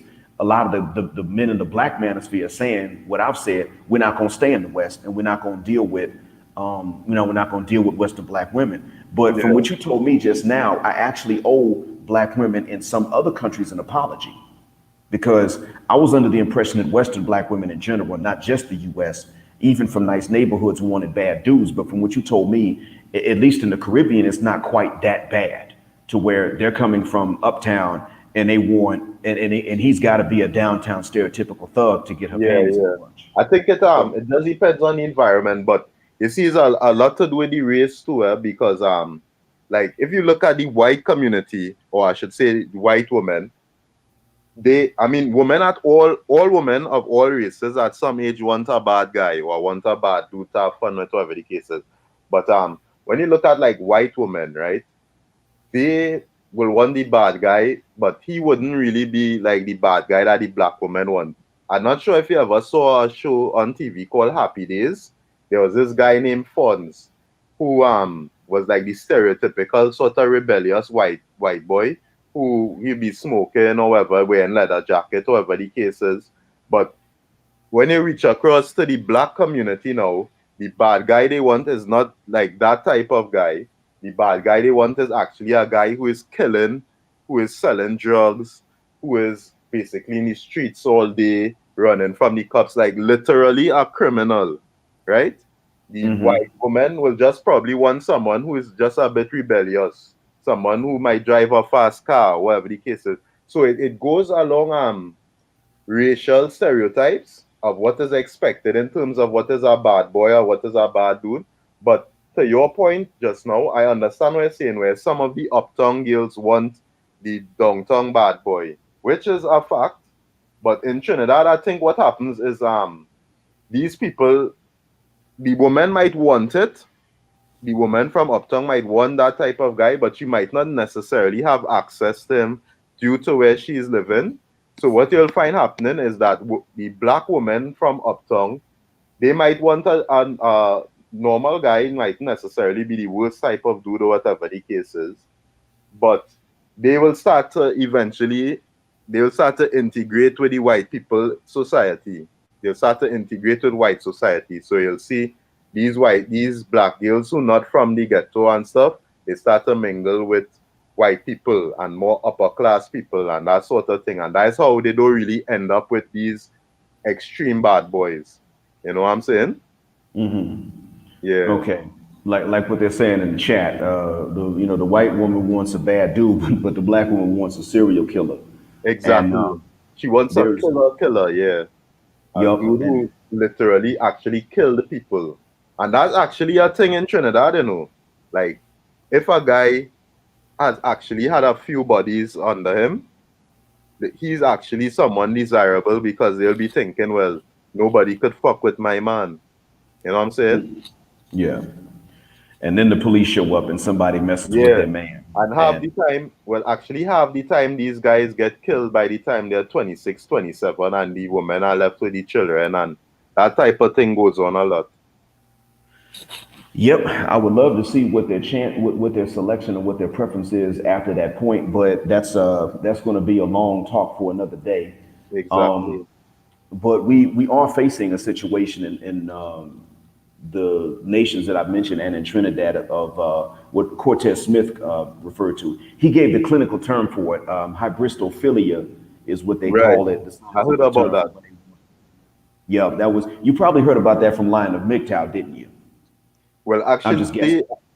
actually, I heard about that because when I was younger, I heard about serial killer Ted Bundy, and I heard that how he had a lot of female fans and stuff in his courtroom and on his trials and stuff. And I actually became interested in that because I was wondering, well, how the hell these women could be interested in a serial killer of women? But I came across the term hyperobistophilia, and I went into it and researched it and stuff. And I got to realize there are some women who just naturally attracted to violent criminals. Yeah. The truth be told, my experiences taught me at a young age that this was a common thing. Right. I learned that after after knuckling up especially after the last one, I learned that because of the difference in the treatment that I was getting in my hometown. And in a nutshell, I didn't know the term hybristophilia at that point, but I hate to say it, I began to look at African American women as a cultural block that was hybristophilic. And I remember, I remember looking forward to going away to Atlanta just to get away from this dysfunctional culture that Yeah. was in my hometown. The problem was that I found that it had seeped into a lot of the college culture as well. But that's a different talk and a different recording. But that hybristophilia is not limited, and I want to be fair. It's not limited to African American women, Exactly. but it seems to be exaggerated. It seems to be, whereas it's a phenomena in other societies, it seems to be in Black America and in some of the worst neighborhoods where you live, it seems to be the norm. Yeah, And exactly. and so it may very well be that that hybristophilia becomes what really drives most of the thinking, non-stereotypical Black men out of Black Western communities, not just looking for mates, but even looking to build their lives and things like that. I mean, I know I can't retire in the United States. I'm already aware I'm not going to live under white folks, and I can't retire in most of the Black communities in the U.S. Not all, but most of them. And the ones that are safe enough and smart enough, they're too expensive, unfortunately. They're more Yeah. expensive than white communities are to live in. I, And so, unfortunately for me, I'm going to have to retire and find another place. But that hybristophilia is, when I think about it, not just for me, but for the guys I know, that's largely what's pushing us out. right. Now I just wanted to articulate on your point there a little bit, because the point that I really was driving home now is that this whole culture of the black woman liking violent men now is something I think in the media and in the music, because where I'm at now is not necessarily hip hop music is the predominant music. Of course, there's elements of that, but we have something we call dancehall music, extremely violent, and the people love this culture of violence, and of course, it will be exaggerated in the black community, right? Now, this is something I think is a cultural phenomenon because, as I said, women of all ages they like bad dudes, but the woman in the black community is not that you have to be bad or rebellious. You actually have to be a killer, a man who actually has killed people already, right? And I saw some people in the chat talking about Ted Bundy and stuff, and the women who like Ted Bundy, they were attracted to him because of his looks and because of the fact that I guess some thought he was dangerous, whatever the case is. But then when you go across to the black community, you can't really think um which black woman like a serial killer or likes a serial rapist.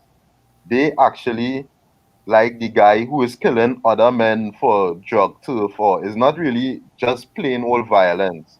Like someone who's, as I said before, someone who's a serial killer or someone who's, they wouldn't really be gravitating to that dude, but they'll be gravitating to the dude who has name in the streets. So a lot of it also has to do with like your popularity, like someone whose name is calling up in the streets as someone to be feared. In Trinidad, we just call it ranking thing. That's what we really call it. And that's what I think is really the attraction based on. Yeah, yeah, it's a hive mind. It's when they're Exactly, looking hive at what mind. others say to determine who they want, but unfortunately, it puts them in an artificial, exaggerated competition for the same few. Right, And exactly.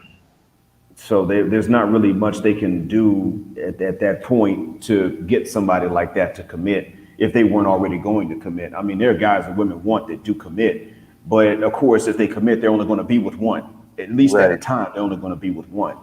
So unfortunately for them, the highest chances are of getting the ones that don't want to commit, and we see we see what that does, even if Right. it's not caused by hybristophilia, but in this case it is. We see what There's, that comes about, and that does lead to a lot of dysfunction because of course. they like you said, they have these kids for these guys that get shot at 26 and 27, Right. and if that's what's going on, then we already know once they were widows. I can't even say widows because they weren't necessarily married, but once the dad is dead, he's not even in the picture. He can't help her with the kids. Can't. Yeah. Once that happens, we know they start looking for somebody else. Yeah. And the thing is, they may still not want to screw that somebody else, but they want that somebody else's resources. Right. And And to so, be a father figure to their kids and all these type of things. yeah, exactly. Yeah. But unfortunately, they're not going to be able to. I mean, they can't really talk anybody into doing that. It's not really. It's not beneficial to a man's selfish interest to do only that. And the thing is, I know in some places they're the majority, and in some places they're the minority. But that's another show for another time to like try to figure out exactly how many they are, how much of the population they are in different areas. But now where you are now, Yeah. you're saying that the hybristophilia is not really a thing in the upscale areas or in the educated families. Nah, you don't But really see it. Mm. okay, excellent. My last question for you. Thanks for being patient with all my questions and brain picking, and thanks to the Yeah, no audience too. problem, man. As far as just that reverse or the reaction to colorism, the colorism that's reacting to colorism, the colorism that colorism produced, if you will, Yeah. does that tend to change as you go up or down in socioeconomic class, or is it pretty much across the board? African descended Trinidadian women ain't trying to be with no red man, at least not in Oh, public. okay. That's a very good question, sir. I'll say this. In my experiences, because I actually, there was this girl I used to work with, a black girl, but she was actually from my neighborhood. She wasn't from like the real low class ghettos or anything like that. And she actually had a preference to lighter skinned men and anyone who's like lighter or non-black. So I really think that this preference of they only want chocolate brothers or they only want dark skinned men. This is something that is really a purveying mentality in the ghettos. And only the black women who identify with that mentality will have that way of thinking. Because the black woman who either the sensible black woman, it won't make a difference what your skin color is. The black women who identify with sort of being attached to the upper class or to the lighter side of society, those women will want lighter skinned men. And that's really the minority of black women where I'm at. Because the majority of black women, they identify with the lower socio-economic part of society and they identify with the ghetto life and they identify. As a matter of fact, we actually have a name for these type of people. We call them Zesters in Trinidad. That means someone who comes from the lower part of society in terms of a depressed area, and the only thing they're worried about is having chains and having expensive sneakers and smoking weed and drinking Hennessy. We call them Zesters. And these Zester girls, they are the ones, you would hardly ever find a Zester girl wanting a light-skinned man. But the women who identify as being a Zester, they will want a dark-skinned man as well. They wouldn't want anything to do with light-skinned men. So is anyone out of that whole socio-economic stratosphere, they will want lighter-skinned men. But once they're in that socio-economic stratosphere of the sort of ghetto thinking and where dark-skinned men are praised and where thugs are praised, they will want darker-skinned men continually. Okay, I see. So, all right, now, can you spell Zester in the chat for me? Because I think I'm going to use that term. And also, does Zester apply to both genders? You can look it up. Apply to one gender? No, of course not. So it's Zesser, right? Okay, all right. And that came from a song from an artist called Trinidad Ghost, and he's singing about that lifestyle. He actually, in the song itself, he actually has a verse saying something about having big long chains and a big slave band, meaning, of course, you know, the slave band of gold that people wear and stuff. Okay, all right. And Zester applies to both men and women, right? Both men and women. So the Zester man is the jug man with the gold chain, and the Zester woman is women with obviously loose morals, tattoos, big butts, lots of children. Stereotypical ghetto people. Uh-huh. Okay. Yeah. Got it. All right then, because I might start using that term. I was looking for a term, and I was using the term IDNS, IDNS, intentionally dysfunctional. Never heard of that. It's it was something I came up with, intentionally dysfunctional negative stereotype. Okay. When somebody believes white supremacist stereotypes about what black folks are like, and then they act them out. They believe it, so they make it true. I was using that, and I mean, some people liked it, and that's fine. I appreciate it. But I guess for those who don't want to remember an acronym, I'm going to steal this term from Trinidad and put this into the larger English language, if I may. Of course. And I've gotten all the questions out that I've had for you, and I frankly really appreciate you coming on and doing this for me and giving it, man. Yeah. I guess this had to be your church service, huh? Yeah, it definitely is. And I'm actually not really a religious individual, but I was glad to have this pulpit, so to speak, to really express certain views about the light-skinned man's perspective, especially one in the Caribbean. So I appreciate it, Black Mind. Glad to do it, gladly. And I'm going to, I think I'm going to have you on again. Now, the next time will probably be Ms. Philosopher's turn. And I was going to, if I had finished this earlier, I probably would have brought her on this one. But because of time constraints, and it's late here, or it's evening here now, I'm going to have to do a separate one with her. But if she flows through the questions quickly, if we get more time, plus it'll be on, it might be a day where it's the weekend for both of us, then we may then be able to make this a panel, inshallah. Right. Because I actually look forward to that, because I had a few questions for Miss Philosophy herself. I was actually going to ask it on this live, but I think I'll wait till the next one, because the conversation will go a bit deeper than this and it'll be quite lengthy. So I look forward to that live with Miss Philosophy, you know? Yes, indeed. I do too. Yeah, thanks a million, man. Man. So with that, I'm going to close out, folks, and I thank you all in the audience. This has been one of my best live streams. I've learned a lot, and I hope that you all in the audience learned a lot, because I did this not just for me, but also for you all. You all have been very patient, and Art Zuck, I really appreciate you you telling us what's going on in your country as well with that, telling me and telling others. And Masalama Elaru, Black Heart, Black Mind, Blackout, Assalamu Alaikum, and Black Heterosexual Non-Select Male Power just because they don't like it.